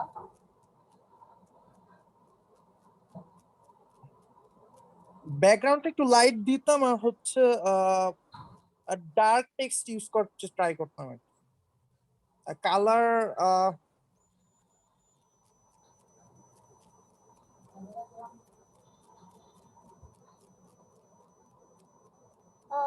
ব্যাকগ্রাউন্ড লাইট বলতে কি একেবারে হোয়াইট দিতা? একেবারে হোয়াইট না, একটু শেড থাকতো, শেড, লাইট কোনো কালারের শেড। এখন হচ্ছে প্যালেট আছে তো আপু, হ্যাঁ মানে লাইট কালারের প্যালেটের সাথে যে কালারটা যায় আর কি, ওভাবে হচ্ছে ট্রাই করতাম আর কি। তা হ্যাঁ রাইট, ভালো পয়েন্ট বলছো। ডিজাইনের কিন্তু বেশিরভাগ জিনিসই আসলে ট্রায়াল এন্ড এরর, তাই না? এক একটা বারবার different different colour combination, different different font size, font type, এগুলো চেঞ্জ করে করে ফাইনালি যেটার কম্বিনেশন ভালো লাগে আর কি। তো যারা আর কি ডিজাইন পার্টটা করবা তারা একটু খেয়াল রেখো, এটা অনেক কষ্ট, কারণ তোমাকে অনেক কিছু কম্বাইন করতে হবে। তো একটা কোহেরেন্ট পোস্টারে আনা, একটা কোহেরেন্ট ডিজাইনে আসা অনেকগুলো ট্রায়াল এন্ড এররের পর আসতে পারবা। আর কেউ কি আমাকে বলতে পারবা যে এই কালার কম্বিনেশনটা কেন আমরা দিছিলাম পার্টিকুলারলি, মানে এই এরকম রেভেনক্ল আপু। রেভেনক্ল, হ্যাঁ ঠিক আছে রেভেনক্ল, বাট আর কোন পয়েন্ট? নাসার লোগো। নাসার লোগো? না, নাসার লোগো তো আমি কোথাও দিই নাই। না, নাসার লোগোর কালারটা কিন্তু এরকম। হ্যাঁ ট্রু। আসলে এই কালার কম্বিনেশনটা দেওয়া হয়েছিল যে স্পেস নিয়ে যেহেতু কথা বলতেছি, তো স্পেস জিনিসটা তোমার মাইন্ডে যাতে আসে সেইটার জন্য, মানে সেই সাইকোলজিটা, মানে তুমি যখন আমার সাথে কথা বলতেছো বা পোস্টারটার কালার স্কিমের দিকে তাকাই তোমার জন্য স্পেসের কথা মনে মনে পড়ে, এই কারণে কিন্তু এরকম ডার্ক ব্লু হোয়াইট এই কম্বিনেশনটা রাখা হয়েছিল। বাট মানে এই আইডিয়াটা, আমাদের এই যুগান্তকারী আইডিয়াটা মাঠে মারা গেছিল, কারণ প্রিন্টিং এর পর হচ্ছে কিছুই বোঝা যাচ্ছিল না, মানে কালারটা খুবই উইয়ার্ড আসছিল তখন প্রিন্টিং এর পরে। তো এটাও একটু শিক্ষা যে হচ্ছে তোমরাও কালার কম্বিনেশন দেওয়ার আগে একটু ট্রায়াল দিয়ে দেখবা অনেক কিছু যেটা ভাল লাগে। আপু আমার একটা প্রশ্ন ছিল। হ্যাঁ হ্যাঁ শিওর, বলো। আচ্ছা আপু, ওই প্রিন্টিং এর জন্য আপনি বলেছেন ফন্ট সাইজ 28 এর নিচে যাতে না দিতে, তাহলে লেখাটা বোঝা যাবে না কিভাবে। হ্যাঁ এক্ষেত্রে রেফারেন্সেস পার্টটা যদি অনেক বড় হয়ে যায় এবং এটার কারণে যদি আমার অরিজিনাল ম্যাটেরিয়ালস যদি জায়গা কমে যায়, সেক্ষেত্রে কি আমি এই পার্টটা ছোট রাখতে পারবো? হ্যাঁ হ্যাঁ পারবা, এটাই বেটার। রেফারেন্সেস তুমি ছোট রাখতে পারো, 28 কেন, রেফারেন্স 20 পর্যন্ত দিয়ে দিতে পারবা মিনিমাম, সমস্যা হবে না অতটা। থ্যাংক ইউ আপু। হ্যাঁ ভালো পয়েন্ট বলছো, আসলে রেফারেন্সেস অনেক সময় বেশি হয়ে যাইতে পারে। গুড, এটা আসলে গুড পয়েন্ট, এটা হবেও অনেক সময়। বিশেষ করে যারা যখন থিসিস নিয়ে কাজ করবা অথবা নিজেদের রিসার্চ প্রেজেন্ট করতে যাবা, তখন এই প্রবলেমটা হবে, অনেকগুলা রেফারেন্সেস আসবে এন্ড একটু ওইগুলাকে তখন চাপায় চাপায় করতে হবে। এখানে ডিজাইনে কিছু অংশ, আচ্ছা আমরা মোটামুটি সবই কভার করে ফেলছি। আপু আপনি একটা কোয়েশ্চেন ছিল আমার। হ্যাঁ শিওর শিওর বলো। আহ, এখানে আপনি কিছু কিছু জায়গায় যে লাল করে নাম্বারিং করে রেফারেন্সের সাথে কানেক্ট করে দিয়েছেন এই যে ব্র্যাকেটের উপরে হ্যাঁ হ্যাঁ রাইট হ্যাঁ। সুপারস্ক্রিপ্টে। হ্যাঁ, এই এই প্র্যাকটিসটা আপনারা মানে এটা তো দেখি আমি অনেক সময়, কিন্তু সব সময় সবগুলোতে দেখি না, অনেকে রেফারেন্স দিয়ে রাখে আবার এভাবে মেনশন করে দেয় না। বাট এই প্র্যাকটিসটা কি মানে প্রেফারেবল, যে জাজ যারা অথবা টিচার যারা তারা কি এটা প্রেফার করে, সেজন্য আপনারা এটা করেছেন? হ্যাঁ হ্যাঁ, একটা রিসার্চ পোস্টারে তোমাকে এভাবে রেফারেন্স দিতেই হবে, এটা মাস্ট। শুধু রেফারেন্সেস দেওয়ার কোনো আসলে ভ্যালু নাই। ধরো আমি যেমন এখানে তোমাকে বলছি যে মাইক্রোগ্র্যাভিটি অফ মুন 0.166, আর এইটা পার্টিকুলারলি কোন জায়গা থেকে নেওয়া হয়েছে সেটা ইন্ডিকেট করার জন্য 4 নাম্বার দেওয়া হয়েছে এখানে সুপারস্ক্রিপ্টে। এইটা দেওয়াটা খুবই ভালো, এটার জন্য বোনাস পয়েন্টস পাবা। জেনারেলি যারা জাজরা আসে, জাজ যদি কোনো টিচার হয় মানে প্রফেসর বা রিসার্চার কেউ হয়, এইটা দেওয়ার জন্য ডেফিনেটলি বোনাস পয়েন্টস পাবা।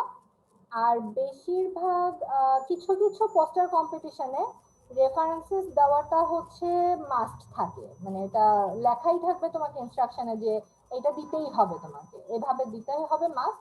তো এই প্র্যাকটিসটা আগে থেকেই করা ভালো, এটা তোমাকে সারা জীবন কাজে দিবে। পরে যখন রিসার্চ করবা, থিসিস লিখবা, পেপার লিখবা, তখনও তোমাকে এই ফরম্যাটেই করতে হবে। তো ইয়েস, এটার জন্য বোনাস পয়েন্টস পাবা, তো এটা রাখা ভালো, খুবই ভালো।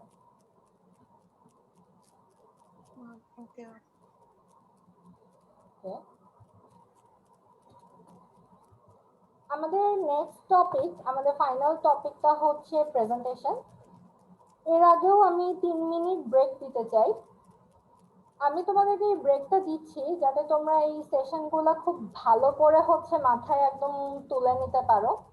আর এই 3 মিনিট চিন্তা করো, যদি কোনো কোয়েশ্চেন্স আসা উচিত, অনেক কোয়েশ্চেন্স আসা উচিত। এই এখন এতক্ষণ যে 2টা সেশন নিলাম একদমই বেসিক কথাবার্তা বলছি, অনেক কোয়েশ্চেন আসবে।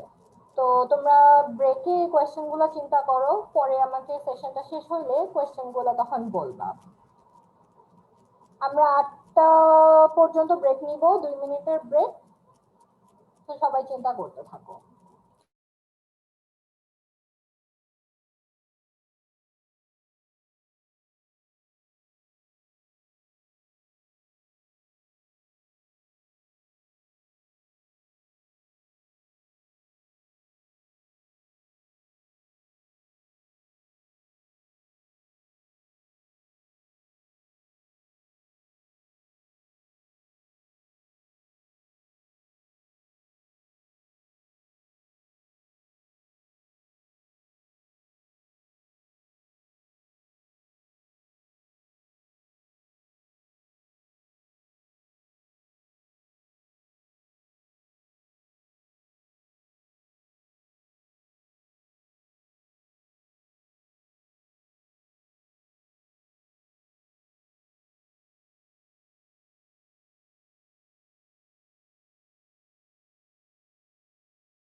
তাহলে আমরা আমাদের আজকের ফাইনাল সেশন প্রেজেন্টেশন দিয়ে শুরু করি। প্রেজেন্টেশন ইংলিশে দিতে হবে।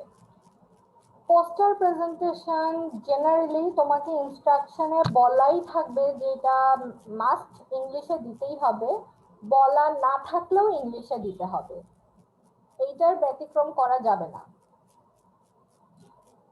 এখন তোমরা যদি ক্লাসে দিয়ে থাকো, যারা ইংলিশ ল্যাব অথবা হচ্ছে পিপিসি ল্যাবে দিবা, ডেফিনেটলি ইংলিশে দিতে হবে। যারা পোস্টার কম্পিটিশনে দিবা, ডেফিনেটলি ইংলিশে দিতে হবে। যারা রিসার্চ পোস্টার বানাবা, সেখানে তোমার অনেক ইন্টারন্যাশনাল অডিয়েন্স থাকবে, ইন্টারন্যাশনাল প্রফেসররা থাকবে, ওইখানে তো ইংলিশ থেকে বাইরে হওয়া যাবে না। প্রথম দুইটা কেসে পিপিসিতে অথবা হচ্ছে তোমার বাংলাদেশি পোস্টার কম্পিটিশনে কিছুটা ছাড় পাওয়া যায়। অনেক সময় জাজরা নিজেরাও কোয়েশ্চেন অ্যান্সার সেশনগুলো বাংলায় করে, তখন ওখানে বাংলায় অ্যান্সার দিতে পারো, বাট ইটস বেটার যে তুমি ইংলিশের জন্যই প্রিপেয়ার হয়ে থাকবা। ফ্লুয়েন্ট ইংলিশ তোমার জন্য অবভিয়াসলি একটা বোনাস পয়েন্ট। তুমি যত সুন্দর ইংলিশে কথা বলবা তত ইমপ্রেসিভ হবে জিনিসটা। এখন ফ্লুয়েন্ট ইংলিশ বলতে আসলে আমরা কি বুঝি? কেউ কি একটু বলবা যারা ইংলিশ ল্যাব করে ফেলছো, 18 ব্যাচের কেউ একজন বলো যে ফ্লুয়েন্ট ইংলিশ বলতে তোমরা কি বুঝতেছো?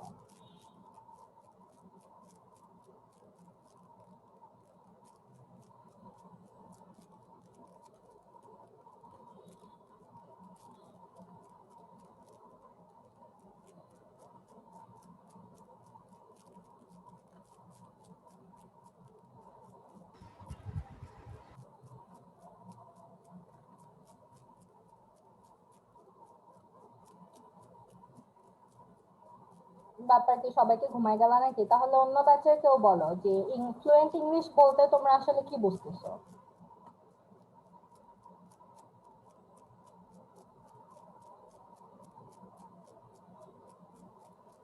আপু স্ট্যামারিং না করা অথবা বলার মাঝে আটকে না যাওয়া। ট্রু, হ্যাঁ ট্রু। ফ্লুয়েন্ট ইংলিশ বলতে সবারই একটা মিসকনসেপশন থাকে যে একদম 100% গ্রামাটিক্যালি কারেক্ট ব্রিটিশ অ্যাকসেন্টে কথা বলতে হবে। না, বাংলাদেশে এই কাজটা করাটা খুবই কমিক লাগে ব্যাপারটা আমার কাছে।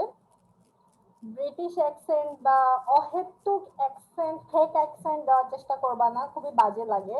যাদের অ্যাকসেন্ট আছে ওইটা আলাদা কথা, বাট অনেকে যে জোর করে ফেক অ্যাকসেন্ট আনার চেষ্টা করে, খুবই খুবই বিরক্তিকর, করবা না এটা।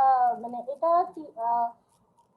হয়তো তোমাকে সামনাসামনি জাজরা কিছু বলবে না, বাট সাবকনসিয়াসলি এটা খুবই বাজে একটা ইম্প্যাক্ট ফেলে। So no fake accent. আর 100% গ্রামাটিক্যালি কারেক্ট হওয়ার কোনো মিনিংই নাই, এটা দরকারই নেই আসলে। ফ্লুয়েন্ট ইংলিশ বলতে তুমি ফ্লুয়েন্টলি কথা বলতেছো। একজন মানুষের সাথে আমরা যেমন বাংলায় কথা বলি, তুমিও তখন জাজের সাথে কথা বলতেছো। তো কনভারসেশনাল টোনটা বজায় রাখে হলো ফ্লুয়েন্ট ইংলিশ। তোমরা যারা একদমই বিগিনার তারা যেটা করবা, স্পিচ লিখে নিবা। স্পিচ লিখে নিয়ে তোমার হচ্ছে কোনো গ্রামারলি বা ভালো কোনো জায়গা থেকে গ্রামারটা চেক করাই নিবা। একদম মানে খুব বাজে গ্রামাটিক্যাল ভুল করবা না। বলার সময় গ্রামার একটু আধটু এদিক ওদিক হবেই, ওটা কোনো সমস্যা নেই, বাট প্রথমবার যারা দিচ্ছ তারা স্পিচ একবার লিখে গ্রামার চেক করে অবশ্যই প্র্যাকটিস করবা। যতক্ষণ পর্যন্ত না তোমার স্পিচ ফ্লুয়েন্ট হয়ে যাচ্ছে ততক্ষণ পর্যন্ত প্র্যাকটিস করতে থাকবা। আর অ্যাকসেন্ট নিয়ে অত মাথা ঘামাবা না। আমাদের বাংলাদেশে অ্যাকসেন্ট থাকবে, ওইটা কোনো ক্রাইম না। সো আমার এখানে দুইটা সাজেশন থাকবে, স্পিচ লিখে গ্রামার চেক করায় নেওয়া একবার, আর তত ফ্লুয়েন্সি না আসা পর্যন্ত প্র্যাকটিস করে যাওয়া। আয়নার সামনে প্র্যাকটিস করবা, আর সবচেয়ে ভালো হয় যদি কোনো ফ্রেন্ডের সামনে প্র্যাকটিস করতে পারো।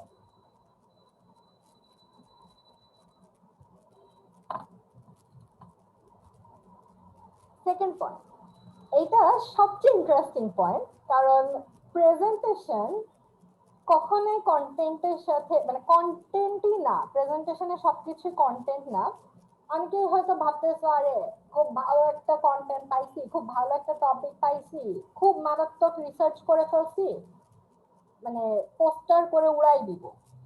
না, প্রেজেন্টেশনের বেশিরভাগ জিনিসই হলো একটা সাইকোলজিক্যাল ওয়ারফেয়ার। তুমি অডিয়েন্সের সাথে একটা সাইকোলজিক্যাল গেম খেলবা। যারা প্রেজেন্টেশন মুখস্থ করে যাবা আর হচ্ছে যারা পোস্টারে টেক্সট দিয়ে ভরায় রাখবা, তারপর ওখানে গিয়ে পোস্টার থেকে রিডিং করবা, তারা এই গেম থেকে আগে আউট। এই দুইটা কাজ কখনোই করা যাবে না। প্রেজেন্টেশন মুখস্থ করে ফেলবা না একেবারে, তারপর মানে ওখানে দাঁড়ায় দাঁড়ায় মুখস্থ গড়গড় করে বলতে থাকবা, that's the big red flag. করাই যাবে না। রিডিং তো পড়াই যাবে না, রিডিং ডেফিনেটলি পড়া যাবে না। তোমার পিঠ পোস্টারের দিকে থাকবে সবসময়। তো ফরগেট অ্যাবাউট রিডিং পোস্টার বা রিডিং স্লাইডস। এটা এইখানে এই সেশনে আমি যা বলবো সব তুমি পোস্টারের সাথে সাথে নর্মাল যে স্লাইড মেকিং সেখানেও অ্যাপ্লাই করতে পারবা। তো এখানে আমরা একটু সাইকোলজিক্যাল গেম খেলবো। কি গেম? ইন্টোনেশন নামটা কি, এই ওয়ার্ডটা আগে কখনো কেউ শুনছো? শোনার কথা। As far age I remember class 5 এর ইংলিশ গ্রামার অংশটাতে ইন্টোনেশন পড়ানো হয়, নাকি এখন আবার সিলেবাস চেঞ্জ হয়ে গেছে, জানি না কি পড়ানো হয়। বাট কেউ কি আমাকে বলতে পারবে এই ওয়ার্ডটা শুনছো কিনা কখনো?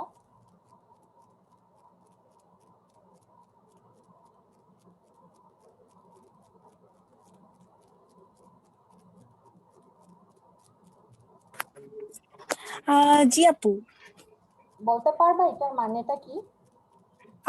আপু, ইন্টোনেশন মিন করে আমার ভয়েসের রাইজ ফল, রিদমিক কিছু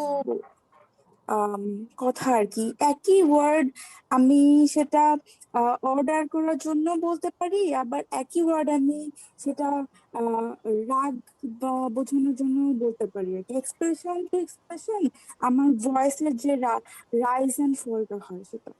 এক্স্যাক্টলি, একদম কারেক্ট বলছো। আমি এটাই শুনতে চাচ্ছিলাম, ভয়েসের রাইজ এন্ড ফল। এইখানে যে সেন্টেন্সটা লেখা আছে আমি এটা এভাবে বলতে পারি, সাইকোলজি প্লে উইথ ইন্টোনেশন।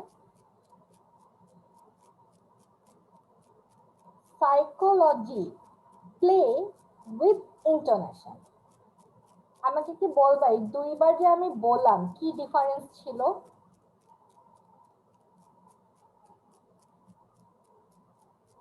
প্রথমটা একটু রোবটিক লেগেছে। এক্স্যাক্টলি, হ্যাঁ। যারা পোস্টার প্রেজেন্টেশন দিবা তারা ডেফিনেটলি এই কাজটা করবা প্রথমবার।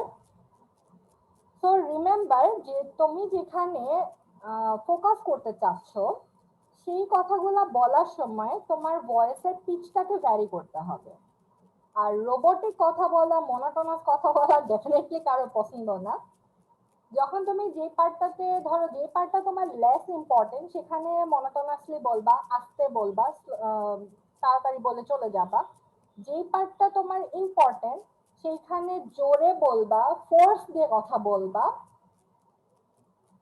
আর আস্তে আস্তে বলবা। এইখানেই তুমি হচ্ছে সাইকোলজি অ্যাপ্লাই করতেছো। তুমি অডিয়েন্সকে তোমার ইম্পর্টেন্ট পার্ট গুলা মনে রাখাইতে চাও।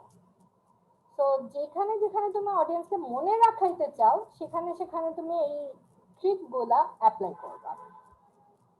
আরেকটা জিনিস, অডিয়েন্সরা বা জাজরা বলো, তারা সামনাসামনি কখনোই এই টপিক গুলো নিয়ে কথা বলবে না। বাট একটা টপিক যখন তুমি খুব ভালোবাসো, তুমি যেভাবেই কথা বলো এই ভালোবাসাটা বের হয়ে আসা লাগবে।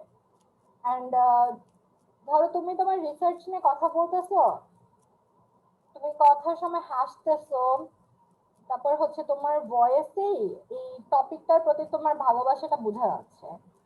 এইটা যে শুনতেছে তার মনে একটা পজিটিভ ইমপ্রেশন ক্রিয়েট করে যে আচ্ছা, এই প্রেজেন্টারটা তো তার টপিক নিয়ে খুবই উৎসাহিত, এক্সাইটেড, বা সে তো বোঝাই যাচ্ছে যে তার টপিকটার পিছনে সে খুব এফোর্ট দিচ্ছে। এটা একটা বোনাস পয়েন্ট। তো এখানে তুমি সাইকোলজির ব্যাপারটা মাথায় রাখবা। প্রেজেন্ট যখন করতেছো রোবটিক প্রেজেন্টেশন না দিয়ে তোমার প্রেজেন্টেশনটা যেহেতু তোমার ভালোবাসাটাকে প্রকাশ করে যে হ্যাঁ এই পোস্টারটা তুমি অনেক ভালোবেসে বানাইছো, that should be audible from your presentation. Appearance is definitely important. তোমরা চাইলে সবাই মাইক অন করে একটু হেসে নিতে পারো, কোনো সমস্যা নাই। অ্যাপিয়ারেন্সটা অনেক বেশিরভাগ সময় ইম্পর্টেন্ট। ছেলেরা যে বিচ্ছিরি জিনিসটা করে যে যে কোনো প্রেজেন্টেশনের সময় টি শার্ট পরে চলে যায়, মানে র্যান্ডম একটা টি শার্ট পরে চলে যাচ্ছে প্রেজেন্টেশন দিতে, মানে এটা খুবই জাজদের জন্য ব্যাপারটা খুবই ইনসাল্টিং। এন্ড তারা এটা ক্যাজুয়াল ড্রেসে দেখলেই তোমাকে ধরে নেবে যে তুমি এটা নিয়ে সিরিয়াস না, তুমি এই প্রেজেন্টেশনটা নিয়ে সিরিয়াস না, যার কারণে তুমি এভাবে চলে আসছো। মেয়েদের ক্ষেত্রে ওরকম কোনো আসলে ফর্মাল ড্রেস বলতে কিছু নাই তেমন, পরিপাটি হয়ে গেলেই হলো আর কি। বাট ছেলেদের জন্য একটু ইম্পর্টেন্ট যে তোমরা স্যুটটাই পরে যাওয়ার দরকার নাই, সেটা আবার ওভার ড্রেসিং হয়ে যায়। বাট একটু চেষ্টা করবা যে ফর্মাল শার্ট এইভাবে আর কি, একটু ড্রেস আপটা যাতে একটু ফর্মাল থাকে, আর ড্রেস আপটা যাতে ইন্ডিকেট করে যে তুমি কম্পিটিশনটা নিয়ে সিরিয়াস, তুমি প্রেজেন্টেশনটা নিয়ে সিরিয়াস। ওভার ড্রেস করে যাওয়ার দরকার নেই। অনেকে আছে যে অহেতুক মানে বেশি সেজে গুজে চলে যায়, ভাই তুমি পার্টিতে যাচ্ছ না, তুমি একটা প্রেজেন্টেশনে যাচ্ছ, ফর্মালি যেভাবে যাওয়া উচিত সেভাবেই যাবা।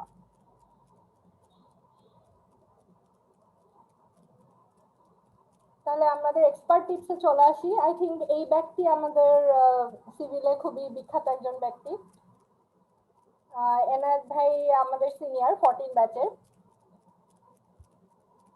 এন্ড এনায়েত ভাই শুধুমাত্র পোস্টার না, ভাই যেহেতু ডিবেট করতেন, ভাইয়ের প্রেজেন্টেশন মানে খুবই আকাশ ছোঁয়া লেভেলের ডিফারেন্ট প্রেজেন্টেশন, খুবই ভালো।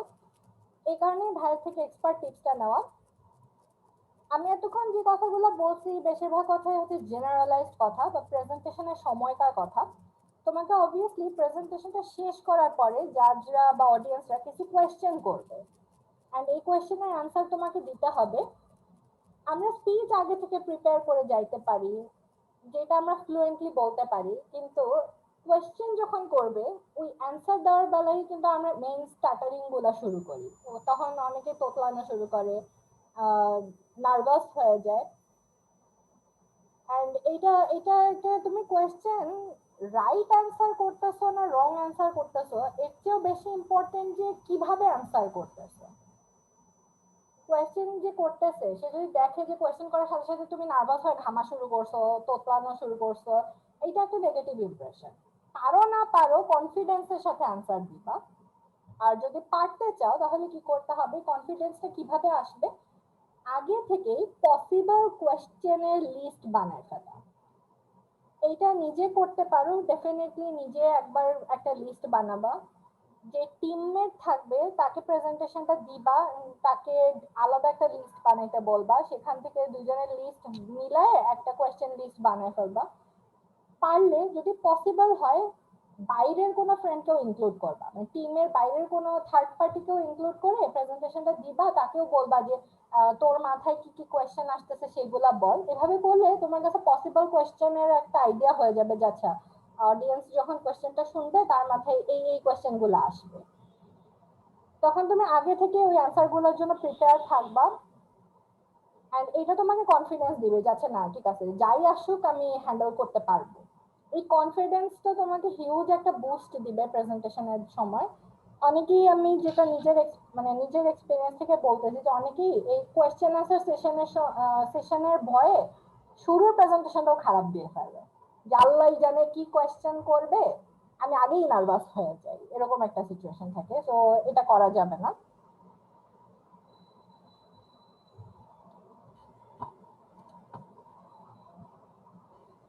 এখন যেহেতু আসলে প্রেজেন্টেশনের ব্যাপারে তোমাদেরকে প্রেজেন্টেশন দিয়ে দেখাইতে পারলে ভালো হতো, বাট কথা হলো এই পোস্টার অনেক আগকার, আমি ভুলেও গেছি যে এটা প্রেজেন্টেশন আমি কি দিছিলাম।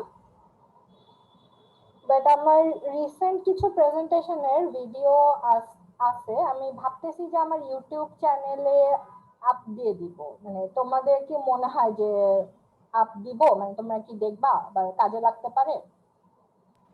হ্যাঁ আপু অবশ্যই। দিয়ে দিন আপু। হ্যাঁ আপু দিয়ে দিও। আচ্ছা আমি ট্রাই করব, বলতে পারতেছি না। প্রেজেন্টেশন নিয়ে আমার ফাইনাল যে সাজেশনটা থাকবে, স্টে হ্যাপি। হ্যাপি প্রেজেন্টার সবসময় একটা পজিটিভ ইমপ্রেশন ফেলে। হাসবা, স্মাইল দিবা, পজিটিভ ভাবে কথা বলবা, পজিটিভলি কনফিডেন্সের সাথে কথা বলবা, and that will go a long way. এটা মানে এটা লাইক এটা প্রেজেন্টেশন রিলেটেড সাজেশন না, এটা আসলে পুরো মানে লাইফের জন্য এটা সাজেশন। স্টে হ্যাপি, অ্যান্ড যত বেশি হাসবা তত বেশি ভালো।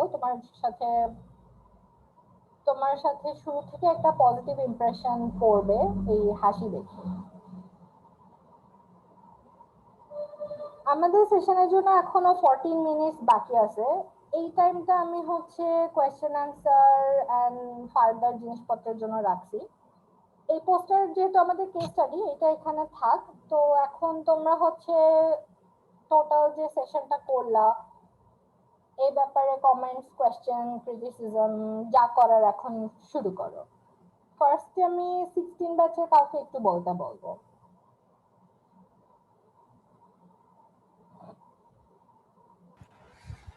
আপু ওই যে রিসার্চ পেপার নিয়ে যে পোস্টারের যে ইয়েটা, ওটার মধ্যে কি তোমার এক্সিস্টিং রিসার্চ পেপার নিয়ে পোস্টার প্রেজেন্টেশন হয় নাকি আমার নিজস্ব কোনো আইডিয়া ওটা প্রেজেন্টেশনে মানে দেওয়া হয় আর কি?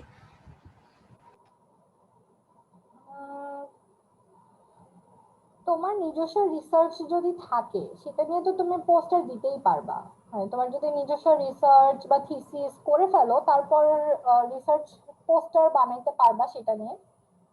আর যদি ধরো তুমি বিগিনার হও, যারা যে 18-19 ব্যাচ, তাদের তো এখনো কোনো রিসার্চ নাই বা সুযোগও নাই, তো তারা যেটা করবে তারা অন্যদের করা কোনো টপিক নিয়ে পোস্টারটা শুরু করবে, এন্ড লাস্টে সেখানে নিজেদের কিছু অপিনিয়ন, আইডিয়া সাজেস্ট করবে, এরকম। আচ্ছা আপু বুঝতে পারছি।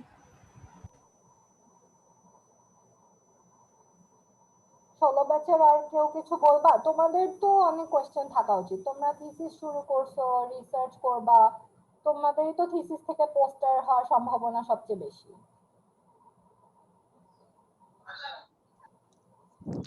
হ্যালো আপু, হ্যাঁ বলো। আচ্ছা এই যে টপিকটা এটা মানে কতটা বাস্তবমুখী হইতে হবে এমন কোনো ইয়ে আছে? ধরেন আপনার এখানে তো স্পেস নিয়ে তৈরি করছেন, তো এটা অনেক বেশি মানে আপনি আপনার মধ্যে চিন্তা করতে পারছেন যে এরকম হইতে পারে। কিন্তু ধরেন আমি হচ্ছে ঢাকার ট্রান্সপোর্টেশন সিস্টেম নিয়ে একটা কিছু করব। হ্যাঁ এখন এখানে আমি আসলে আমার কতটা অভিমত দিতে পারি যে এরকম এরকম হবে, নাকি অনেক বেশি বাস্তবমুখী হইতে হবে? হ্যাঁ, অবভিয়াসলি যত বাস্তবধর্মী হবে তত ভালো তুমি পয়েন্টস পাবা। ঢাকা ট্রান্সপোর্টেশন নিয়ে কাজ করতেছো, ধরো তুমি ঢাকা ট্রান্সপোর্টেশন নিয়ে একটা পোস্টার বানাইলা, এক্সিস্টিং ট্রান্সপোর্টেশন সিস্টেম নিয়ে পোস্টার বানাইলা, এন্ড ফাইনালি ডিসকাশনে গিয়ে বললা যে এক্সিস্টিং ট্রান্সপোর্টেশন সিস্টেমে অতিরিক্ত ফ্লাইওভার আছে যেটা আমাদের সিস্টেমের জন্য ক্ষতিকর। তো মানে আমার সাজেশন থাকবে ফ্লাইওভার গুলাকে ভেঙে ফেলা, বা আমি বললাম যে ফ্লাইওভার গুলাকে ভাঙা যাবে না, তো আমরা ফ্লাইওভার গুলাকে রিরাউট করে এখানে এরকম করে দিলে পরিস্থিতির উন্নয়ন হইতে পারবে। এই যে এইটুকু হচ্ছে তোমার ইনপুট। তুমি এক্সিস্টিং একটা সিচুয়েশনে কথা বললা, তারপর সেটাকে কিভাবে ইমপ্রুভ করা যায় সেটা নিয়ে বলবা। এখন ধরো এই পয়েন্টটা এসে তুমি বললা যে না, ঢাকার ট্রান্সপোর্ট সিস্টেম একদমই খারাপ, আমি সব ভেঙে ফেলবো, সব ভেঙে আমি এখানে ম্যাগনেটিক ট্রেন বসাবো। এইগুলো হচ্ছে অবাস্তব কথাবার্তা, এইগুলো বলা যাবে না। তুমি রিলেভেন্ট যদি সাজেশন ইনপুট দিতে পারো, দিবা, ডেফিনেটলি দিবা। যে কথা বললো সে মনে হয় 18 ব্যাচের, সো ডেফিনেটলি আমি যেটা জি বুঝতে আপু। পারছি, হ্যাঁ 18 ব্যাচের তো এখন সেরকম নিজস্ব রিসার্চ থাকার কথা না। নিজস্ব কাজ যেহেতু নাই, সো তুমি ডিসকাশনটা এইভাবে নিজস্ব বানাবা।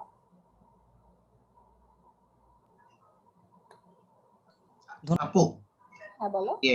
রিসার্চ পেপারে যেমন আমাদের যখন প্রসিডিউর থাকে, প্রসিডিউরে তো ফিগার টিগার তেমন থাকে না, সেটা কিভাবে প্রেজেন্টেশনে যাবে, নাকি সেটা এড়ায় যাবো পুরোপুরি? না না, অবশ্যই এড়াবা। টেক্সটের বদলে সেগুলো তখন ফ্লো চার্ট বা ফ্লো ডায়াগ্রাম এভাবে প্রেজেন্ট করবা।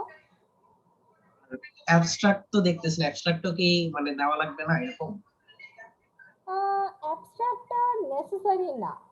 ধরো দিতে পারো, যদি তোমার ইনস্ট্রাকশনে বলা থাকে যে অ্যাবস্ট্রাক্ট দিতে হবে, দিতে পারো। আর না হলে তোমার এটা তোমার ইচ্ছা আসলে। ধরো ব্যাপারটা এরকম যে কোনো কোনো অডিয়েন্স থাকে যারা প্রেজেন্টেশন শুনতে চায়, তারা নিজেরাই সবকিছু পড়ে নিতে চায়। তো সেই রকম মানুষের জন্য অ্যাবস্ট্রাক্ট থাকলে সুবিধাই হয়। দিয়ে দিতে পারো, ধরো তোমার যদি জায়গা থাকে দেওয়ার মতো দিতে পারো, মানে দ্যাটস নো হার্ম। আর তাহলে মানে আবার অ্যাবস্ট্রাক্ট দিতে গেলে তো অ্যাবস্ট্রাক্ট তো পুরোপুরি টেক্সচুয়ালি হয়ে যাবে, এটা তো অ্যাকচুয়ালি হ্যাঁ এটা তো আর ফিগারের মতো থাকবে না তখন। হ্যাঁ, না ওইটা সমস্যা নেই। অ্যাবস্ট্রাক্টের জন্য ওইটুকু জাস্ট তুমি তো একটা সেকশনই অ্যাবস্ট্রাক্ট দিবা, তাই না? ওইটুকু টেক্সট হচ্ছে মাফ করা যায়, আর ওইটুকু তুমি দিচ্ছই হচ্ছে রিডারদের জন্য যারা রিড করতে চায়, তো ইটস ওকে, দিতে পারবা। আচ্ছা, আর আরেকটা জিনিস হলো লাস্ট, যে আমরা যখন যদি একান্তই টেক্সট দেই তাহলে আমাদের কি পোস্টারের ভাষাটা মানে টেক্সটের ভাষাটা কি কিরকম হওয়া উচিত? এটা কি ইনডাইরেক্ট স্পিচ হওয়া উচিত নাকি মানে কানেক্টিভ হওয়া উচিত, এরকম আর কি ব্যাপারটা? আচ্ছা, যে আমার পোস্টারটার এখানে দেখো, আমি কি কোনো ফুল সেন্টেন্স লিখছি? না, অ্যাভয়েড, ফুল সেন্টেন্স দিবা না কখনো পোস্টারে। পয়েন্ট করে দিতে পারো বা ডিজাইন করে ফ্লো ডায়াগ্রাম এগুলো ইউজ করে দিতে পারো, বাট ফুল সেন্টেন্স একদমই অ্যাভয়েড করবা। Thank you. আর যদি একদম ধরো ভাবলাম যে আচ্ছা ঠিক আছে তোমার লাস্ট রিসোর্ট দিতেই হবে, ইনডাইরেক্ট দেওয়ার এরকম কোনো বাধ্যবাধকতা নাই, তুমি দিতে পারো। তোমার যদি নিজস্ব রিসার্চ থাকে ডেফিনেটলি তখন আইভি এগুলা ইউজ করবা, কোনো সমস্যা নেই। তাহলে আচ্ছা, আর আমাদের এই যেমন পোস্টার যখন প্রেজেন্ট করবো আমাদের কি নিজস্ব রিসার্চ থাকলে কি সেইটাই বেশি দেওয়া উচিত প্রেজেন্ট করার জন্য, নাকি অন্য কোনো রিসার্চ টপিক নেওয়া উচিত? নিজের রিসার্চ থাকলে বেস্ট, নিজের রিসার্চের উপর কোনো কথা নাই, নিজের রিসার্চ থাকাটা বেস্ট। এন্ড টিচাররাও বা জাজরাও হচ্ছে নিজস্ব রিসার্চকে খুবই ভ্যালু দিয়ে থাকে। তো সেগুলোতে তো দেখা যায় অনেক সময় ধরেন যে যথেষ্ট গ্রাফ বা এই ফিগার না থাকে যেগুলো আসলে প্রেজেন্ট করা যায়, তখন তুমি তো একটা রিসার্চ যখন করো, তুমি কি শুধু নিজের পার্ট করো, লিটারেচার রিভিউ করো না? ওখানে তো তুমি রিলেভেন্ট ফিগার, রিলেভেন্ট গ্রাফ এগুলো নিয়েই আসো। আর এমন কোন রিসার্চ আছে যেটাতে হচ্ছে গ্রাফ ফিগার এগুলো থাকে না? মানে খুব কম থাকে কিনা এটাই আর কি ভাবতেছিলাম। না, আচ্ছা, এরকম তো রিসার্চে হওয়ার কথা না। তাইলে রিসার্চ মানেই তোমার হচ্ছে 102টা গ্রাফ থাকবে, আর না থাকলে স্ক্রিনশট থাকবে, প্রসেসের স্ক্রিনশট থাকবে, তুমি যদি ফিল্ড এক্সপেরিমেন্ট করে থাকো এক্সপেরিমেন্টের ছবি থাকবে, ফিগার তো থাকবে। না থাকার তো আমি কোনো রিজনই দেখতে পাচ্ছি না আসলে। আচ্ছা আচ্ছা আচ্ছা, বুঝতে পারছি, থ্যাংক ইউ।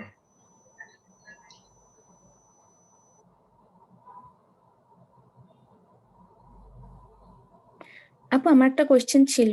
হ্যাঁ বলো ফারহানা। আচ্ছা আপু, যদি অলরেডি কোনো রিসার্চ করা আছে এমন কোনো টপিক নিয়ে যদি আমি পোস্টার প্রেজেন্টেশন করতে চাই, তাহলে সেখানে অরিজিনালিটি কি থাকে? মানে অলরেডি রিসার্চ করা আছে, আমি হয়তো সেটাকে ইমপ্রুভ করতে চাচ্ছি, তো এটা কি মানে পোস্টারের টপিকের মানটা কি কমায় দিবে? এটা কি অন্য কারো রিসার্চ, তোমার নিজেরই? হ্যাঁ হ্যাঁ, অন্য কারো রিসার্চ আর কি, আমার নিজের না, অন্য কারো রিসার্চ করা আছে, বা অলরেডি হয়তো সেটা ইনভেন্ট করে রেখেছে কোন একটা প্রজেক্ট, বা হয়তো তাদের ল্যাব টেস্টটা আছে, আমি সেটাকে অ্যাপ্লাই করতে চাচ্ছি আমার প্ল্যান অনুযায়ী।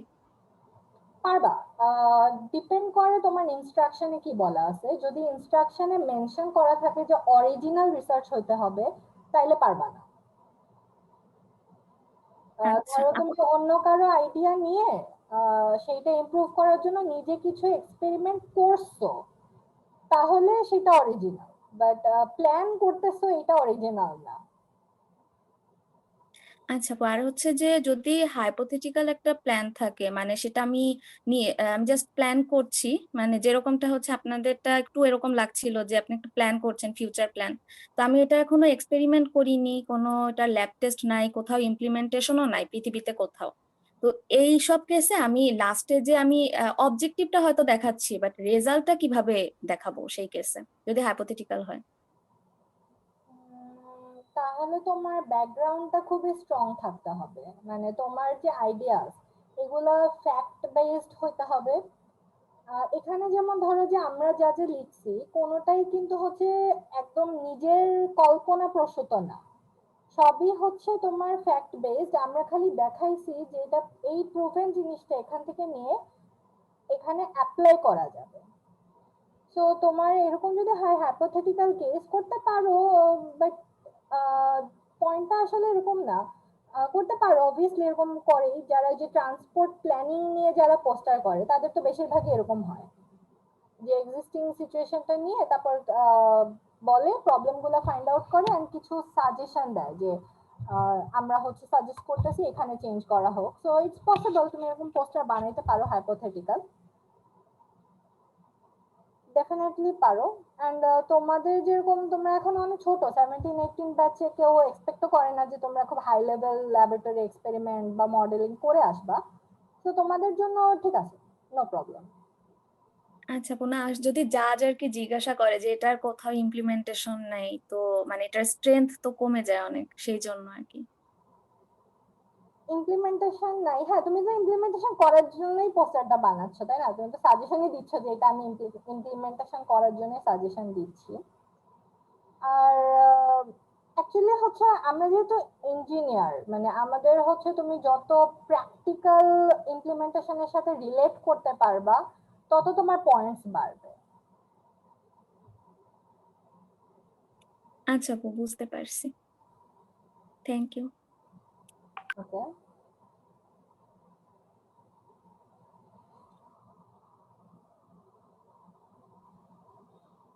আপু আমি ব্যাচ 19 থেকে কিছু মানে বিগিনার লেভেলে কোশ্চেন করতে চাইতেছিলাম। হ্যাঁ হ্যাঁ ডেফিনেটলি, এটা বিগিনারদেরই সেশন, বলো বিগিনার কোশ্চেন নিতে চাচ্ছি।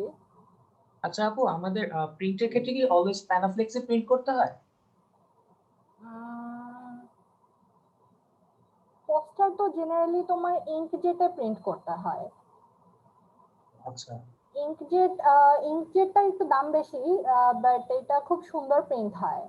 তোমরা হচ্ছে যদি কখনো করো তাহলেই দেখবা। আরেকটা প্রিন্টও আছে, আমি এখন নামটা ভুলে গেছি। তোমরা যদি নীলক্ষেতে যাও তাহলে এগুলো একটু ডিটেলস শুনে নিও প্রিন্ট করানোর আগে। অ্যান্ড আমি সবসময় যেটা করতাম, আমি ইঙ্কজেটে প্রিন্ট করাইতাম। আর একটা ওদের একটা গ্লসি একটা পেপার আছে, এখন নামও ভুলে গেছি, ওটা ওখানে দোকানে গেলে ওরা বলে দিবে। Gloss PVC paper, sorry PVC paper, right, PVC পেপারে ইঙ্কজেট প্রিন্টিং, এইটা সবচেয়ে বেস্ট আসে প্রিন্টটা দেখতে। আর আপু এটা কি অলওয়েজ একটা টিম সেগমেন্ট নাকি আমি পার্সোনালি ই করতে পারবো, অ্যাপ্লাই বা পার্টিসিপেট করতে পারবো? হ্যাঁ, ডিপেন্ড করে কম্পিটিশনের উপর। কিছু কম্পিটিশন অ্যালাউ করে, কিছু কম্পিটিশনে টিম থাকতে হয়, ডিপেন্ডস। আচ্ছা আপু, টিম সর্বোচ্চ কতজন মেম্বার থাকতে পারে সাধারণত? সাধারণত 2 বা 3 জন থাকে। আমি ম্যাক্সিমাম টাইম 2 বা 3 জনই পাইছি। আচ্ছা ঠিক আছে। আচ্ছা, এখন তুমি যেহেতু টপিকটা তুলেই ফেললা তাহলে বলি, যারা টিম বানাবা, টিম বানানোর সময় খেয়াল রাখবা যেন তোমার টিমমেটরা তোমার কমপ্লিমেন্টারি হয়। আমার টিমের ক্ষেত্রে যেরকম ছিল যে আমি প্রেজেন্টেশনে খুব ভালো কিন্তু ডিজাইনে উইক ছিলাম, আমার টিমমেট আবার ডিজাইনে খুব ভালো। দ্যাটস ওয়াই আমাদের টিমটা হচ্ছে খুবই ব্যালেন্সড থাকতো সব সময়, আর কন্টেন্ট আমরা দুজন মিলেই করতাম। তো ওইটাও নরমাল, ওইটা ঠিক ছিল। তোমরাও যখন ফ্রেন্ডদের সাথে টিম করবে এই ব্যাপারটা একটু খেয়াল রাখবা, একজন যদি প্রেজেন্টেশনে ভালো হয় খেয়াল রাখবা আরেকজন ডিজাইনে ভালো, এরকম কাউকে নিতে। আর কোনো কোয়েশ্চেন?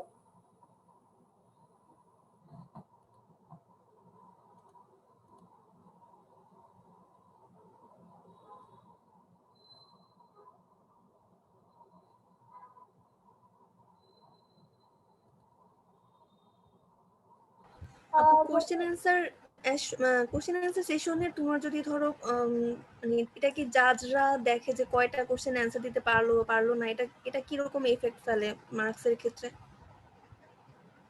ডেফিনেটলি ফেলে, বাট তুমি মানে যতটা আমার কাছে মনে হয়েছে সবসময় যে কারেক্ট অ্যান্সার আর রং অ্যান্সার দেওয়াটা ম্যাটার না। তুমি কোয়েশ্চেন মানে তুমি অ্যান্সারটা কতটা কনফিডেন্সের সাথে হ্যান্ডেল করতেছো এইটার উপর মার্কটা ডিপেন্ড করে। তোমার রিসার্চে তো লিমিটেশন থাকেই তাই না? রিসার্চে ভুল ভ্রান্তি বা লিমিটেশন সবসময় থাকবে, জাজরা ওইখানেই তোমাকে পয়েন্ট করে তোমাকে নার্ভাস করে দেওয়ার চেষ্টা করবে। আর তুমি ওইটা কতটা সুন্দরভাবে নার্ভাস না হয়ে হ্যান্ডেল করতেছো এইটার উপরে তুমি মার্ক পাবা। জি আপু, বুঝতে পারছি।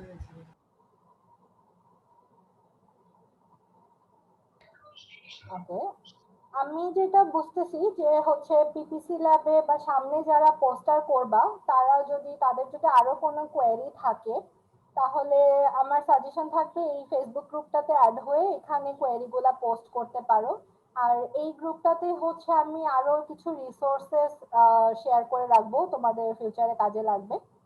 আর কেউ যদি পোস্টার রিভিউ করাইতে চাও, যে পোস্টার বানাইছো রিভিউ করাইতে চাও, তো আমাকে মেইল করতে পারো এই ইমেল অ্যাড্রেসে। অনেকেই ফেসবুকে ফ্রেন্ড রিকোয়েস্ট পাঠাচ্ছ, আমার আসলে ইয়া হয়ে গেছে, রিকোয়েস্ট স্যাচুরেটেড হয়ে গেছে, আমি বেশি অ্যাকসেপ্ট করতে পারতেছি না। ইমেল করতে পারো, আমি ইমেইলে অনেক অ্যাক্টিভ, সো কোনো সমস্যা নেই। আর যারা পিপিসি করতেছো তাদের তো সামনে অনেক পোস্টার বানানোই লাগবে, ডেফিনেটলি কম্পিটিশনও বানানো লাগবে, রিভিউ যদি করানো লাগে বা কোনো যদি ধরো সবার সামনে কোয়েশ্চেন করতে হেসিটেশন লাগে, ডেফিনেটলি আমাকে মেইল করবা। And thank you everyone. আমি আসলে এত লাইভলি একটা সেশন এক্সপেক্ট করি নাই, সবাই অনেক রেসপন্ড করছে। আমি অনেক ভয়ে ভয়ে ছিলাম যে এটা আবার ক্লাসের মতো হয়ে যায় কিনা, যেখানে সবাই মাইক অফ করে ঘুমায় যায়, বাট এরকম হয় নাই। Thank you for that. তো কেউ যদি একটু আমাকে প্রশংসা করে আমি তাহলে খুবই খুশি হব যে সেশনটা কেমন লাগছে তোমাদের।